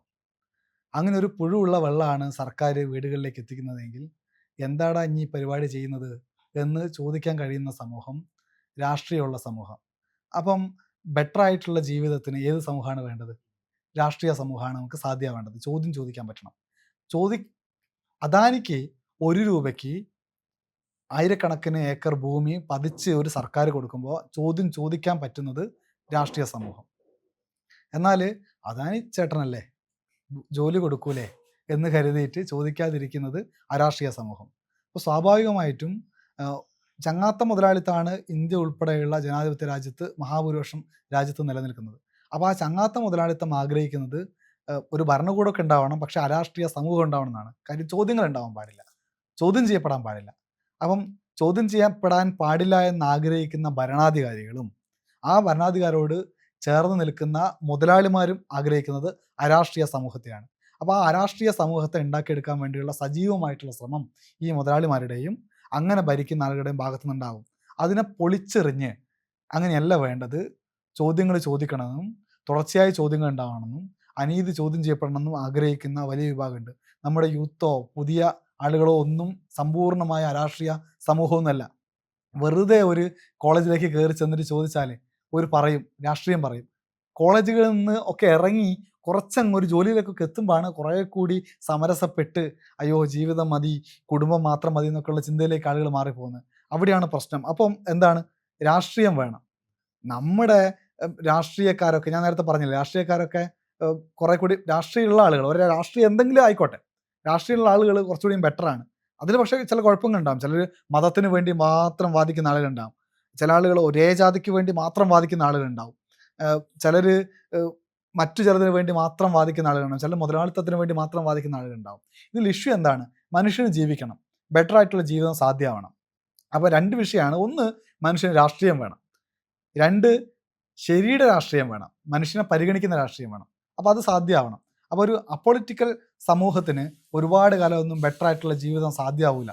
അപ്പോൾ അത് പരിഗണിച്ചാണ് മുന്നോട്ട് പോകേണ്ടത്. ഇപ്പം നേപ്പാളിൽ അട്ടിമറിക്ക് പിന്നിൽ എന്തെന്നൊക്കെയുള്ള ചർച്ചകൾ നടക്കുന്നുണ്ട്. പുതിയ തലമുറ രാഷ്ട്രീയത്തിൽ നിന്ന് വിട്ടു നിൽക്കുന്നു അല്ലെങ്കിൽ അപ്പൊളിറ്റിക്കലാണെന്നൊന്നും പറയാനേ പറ്റൂല. അത് വളരെ കൃത്യമായ രാഷ്ട്രീയമൊക്കെ നന്നായി പറയുന്നുണ്ട്. ആ രാഷ്ട്രീയം എന്ന് പറയുന്നത് വളരെ ശക്തമാണ്. അത് സ്ത്രീപക്ഷ രാഷ്ട്രീയമുണ്ട്, ദളിത് പക്ഷ രാഷ്ട്രീയം കൃത്യമായി പറയുന്നുണ്ട്. ഇതിൽ മതാന്ധത ബാധിച്ച ഒരു ഒരു ഒരു സമൂഹത്തിൻ്റെ വലിയ തോതിലുള്ള കടന്നുവരവ് കേരളത്തിലേക്ക് ഉണ്ടാകുമ്പോൾ അതങ്ങനെയല്ല എന്ന് പറയുന്ന ആളുകൾ, കുട്ടികൾ വളരെ സജീവമാണ്. അതിനൊക്കെ അപ്പുറത്തേക്ക് ഇത് എവിടെയാണ് ഇത് സംഭവിക്കുന്നത്? വിദ്യാർത്ഥി ആയിരിക്കുമ്പോൾ നോക്കെ ലോകത്താകമാനം നടന്ന വിപ്ലവങ്ങളുടെ ചാലക ശക്തി എന്ന് പറയുന്നത് അവിടുത്തെ തൊഴിലാളികളും വിദ്യാർത്ഥികളുമാണ്. അപ്പോൾ ഇന്ത്യയിൽ ജവഹർലാൽ നെഹ്റു സർവകലാശാല ഇത്ര അധികം ചർച്ച ചെയ്യപ്പെടുന്നത് എന്തുകൊണ്ടാണ്? അത് അടിയന്തരാവസ്ഥനെ ചോദ്യം ചെയ്തു. അത് ഇന്ത്യയിൽ നടക്കുന്ന ഓരോ അനീതിയെയും ചോദ്യം ചെയ്യുന്നുണ്ട്. അതുകൊണ്ടാണ് ജവഹർലാൽ നെഹ്റു സർവകലാശാല വലുതായി ചർച്ച ചെയ്യപ്പെടുന്നത്. അതേപോലെ ഇന്ത്യയിൽ എത്ര സർവകലാശാലകൾ ചർച്ച ചെയ്യപ്പെടുന്നുണ്ട്? വളരെ കുറവാണ്. അപ്പം എങ്കിൽ പോലും ഈ അനീതികളെ ചോദ്യം ചെയ്യപ്പെട്ടതൊക്കെ പലതും ക്യാമ്പസുകളിൽ നിന്നാണെന്ന് നമുക്ക് മനസ്സിലാക്കാം. വിദ്യാർത്ഥിക്ക് നഷ്ടപ്പെടാനൊന്നുമില്ല, വിദ്യാർത്ഥിക്കൊന്നും നഷ്ടപ്പെടാനില്ല. പക്ഷെ അത് കഴിഞ്ഞ് നമ്മളൊരു തൊഴിലിലേക്കൊക്കെ എത്തുമ്പം ഒരു ജീവനക്കാരന് തൊഴിൽ നഷ്ടപ്പെടാനുണ്ടാവും, ഓൻ്റെ ഇൻക്രിമെൻ്റ് നഷ്ടപ്പെടാനുണ്ടാവും, ഓൻ്റെ തൊട്ടടുത്ത പോസ്റ്റിലേക്കുള്ള ഓൻ്റെ പ്രൊമോഷൻ നഷ്ടപ്പെടാനുണ്ടാവും. ആ ജോലി നഷ്ടപ്പെട്ടാൽ ഒരു ചിലപ്പം കുടുംബം നഷ്ടപ്പെട്ടേക്കും. കുഞ്ഞുങ്ങൾക്കോ അല്ലെങ്കിൽ ഭർത്താവിനോ അല്ലെങ്കിൽ ഭാര്യയ്ക്കോ ഒക്കെ ഭക്ഷണം വാങ്ങിക്കൊടുക്കാനുള്ള പൈസ ഈ തൊഴിലിനാണ് കിട്ടുക. അപ്പം സമരസപ്പെടൽ കുറച്ചധികം ആവും. ഇതിനൊക്കെ മറികടന്നും അതിശക്തമായ രാഷ്ട്രീയം പറയുന്ന രാഷ്ട്രീയ ജീവിയായി നിലകൊള്ളുന്ന മനുഷ്യരുണ്ട് കേട്ടോ. ഓരെ നമ്മൾ നന്നായി ബഹുമാനിക്കണം. അപ്പം നഷ്ടപ്പെടുന്നത് മുന്നോട്ടുള്ള യാത്രയിലാണ് എന്നുള്ളതാണ് വിഷയം. അപ്പം നേപ്പാളിൽ നമ്മൾ കണ്ടില്ലേ ആരാ തെരുവിലിറങ്ങിയത്? അവർ തെരുവിലിറങ്ങിയതിൻ്റെ കാര്യകാരണങ്ങളെ കുറിച്ച് രണ്ടാമത് ചർച്ച ചെയ്യാം. പക്ഷെ തെരുവിലിറങ്ങിയതും വെടിയേറ്റ് വാങ്ങിയതും മരിച്ചു വീണതും ആരാണ്? ജൻസി അല്ലേ? അപ്പോൾ അവർക്ക് രാഷ്ട്രീയം ഇല്ലാന്ന് എങ്ങനെയാ പറയാൻ പറ്റുക? അവർ ആരവരുടെ പിന്നിലുണ്ടായാലും പറയുന്നതിലൊരു കാര്യമുണ്ട്. കഴിഞ്ഞ കുറച്ച് കാലങ്ങളായിട്ട് നേപ്പാളിൽ എന്താണ്, 2 പാർട്ടികൾ ഒരുമിച്ച് ഭരിക്കും. അതിലേതെങ്കിലും ഒരു പാർട്ടിക്കാരന് പ്രധാനമന്ത്രി ആവണമെന്ന് തോന്നിക്കഴിഞ്ഞാൽ ഓൻ അവൻ്റെ പിന്തുണ പിൻവലിക്കും, അപ്പുറത്ത് പോയി ഭരിക്കും. ജനങ്ങൾക്ക് ഗുണം ഉണ്ടാവണ്ടേ? ജനങ്ങൾക്ക് ഗുണം ഉണ്ടാവണം. ജനങ്ങൾക്ക് ഗുണം ഉണ്ടായിട്ടില്ലെങ്കിൽ ഏത് ഏകാധിപതിയും താഴെ ഇറങ്ങേണ്ടി വരും എന്നുള്ളതാണ് ചരിത്രം നമ്മളെ കാണിച്ചു തന്നത്. അപ്പോൾ നേപ്പാളിലും അപ്രമാദിത്വത്തോടു കൂടി ഭരിച്ച ആളുകൾക്ക് ഓടിപ്പോകേണ്ടി വന്നില്ലേ? അപ്പം അതിന് പിന്നിൽ ആരായാലും ജനങ്ങൾക്കൊരു പ്രശ്നമുണ്ട് എന്നുള്ളതാണ് വിഷയം. അത് തെരുവിലേക്ക് എത്തിച്ചത് യുവജനങ്ങളാണ്, ജൻസിയാണ് എന്നുള്ളത് നമ്മൾ കാണുന്നത്. വോട്ടർ സൈക്കിൾ ഡയറി അപ്പോൾ ഇനി എങ്ങോട്ടാണ്, എന്തൊക്കെയാണ് ഭാവി പരിപാടികൾ? വോട്ടർ സൈക്കിൾ ഡയറി തുടരും.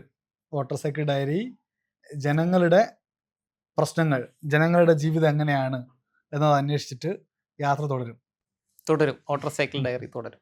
നമ്മളുടെ ശബ്ദമാവാൻ, നല്ല മാധ്യമ പ്രവർത്തനത്തിൻ്റെ നല്ല മാതൃകകളാകാൻ ഈ യാത്ര തുടരട്ടെ. അതിനെല്ലാവിധ ആശംസകളും.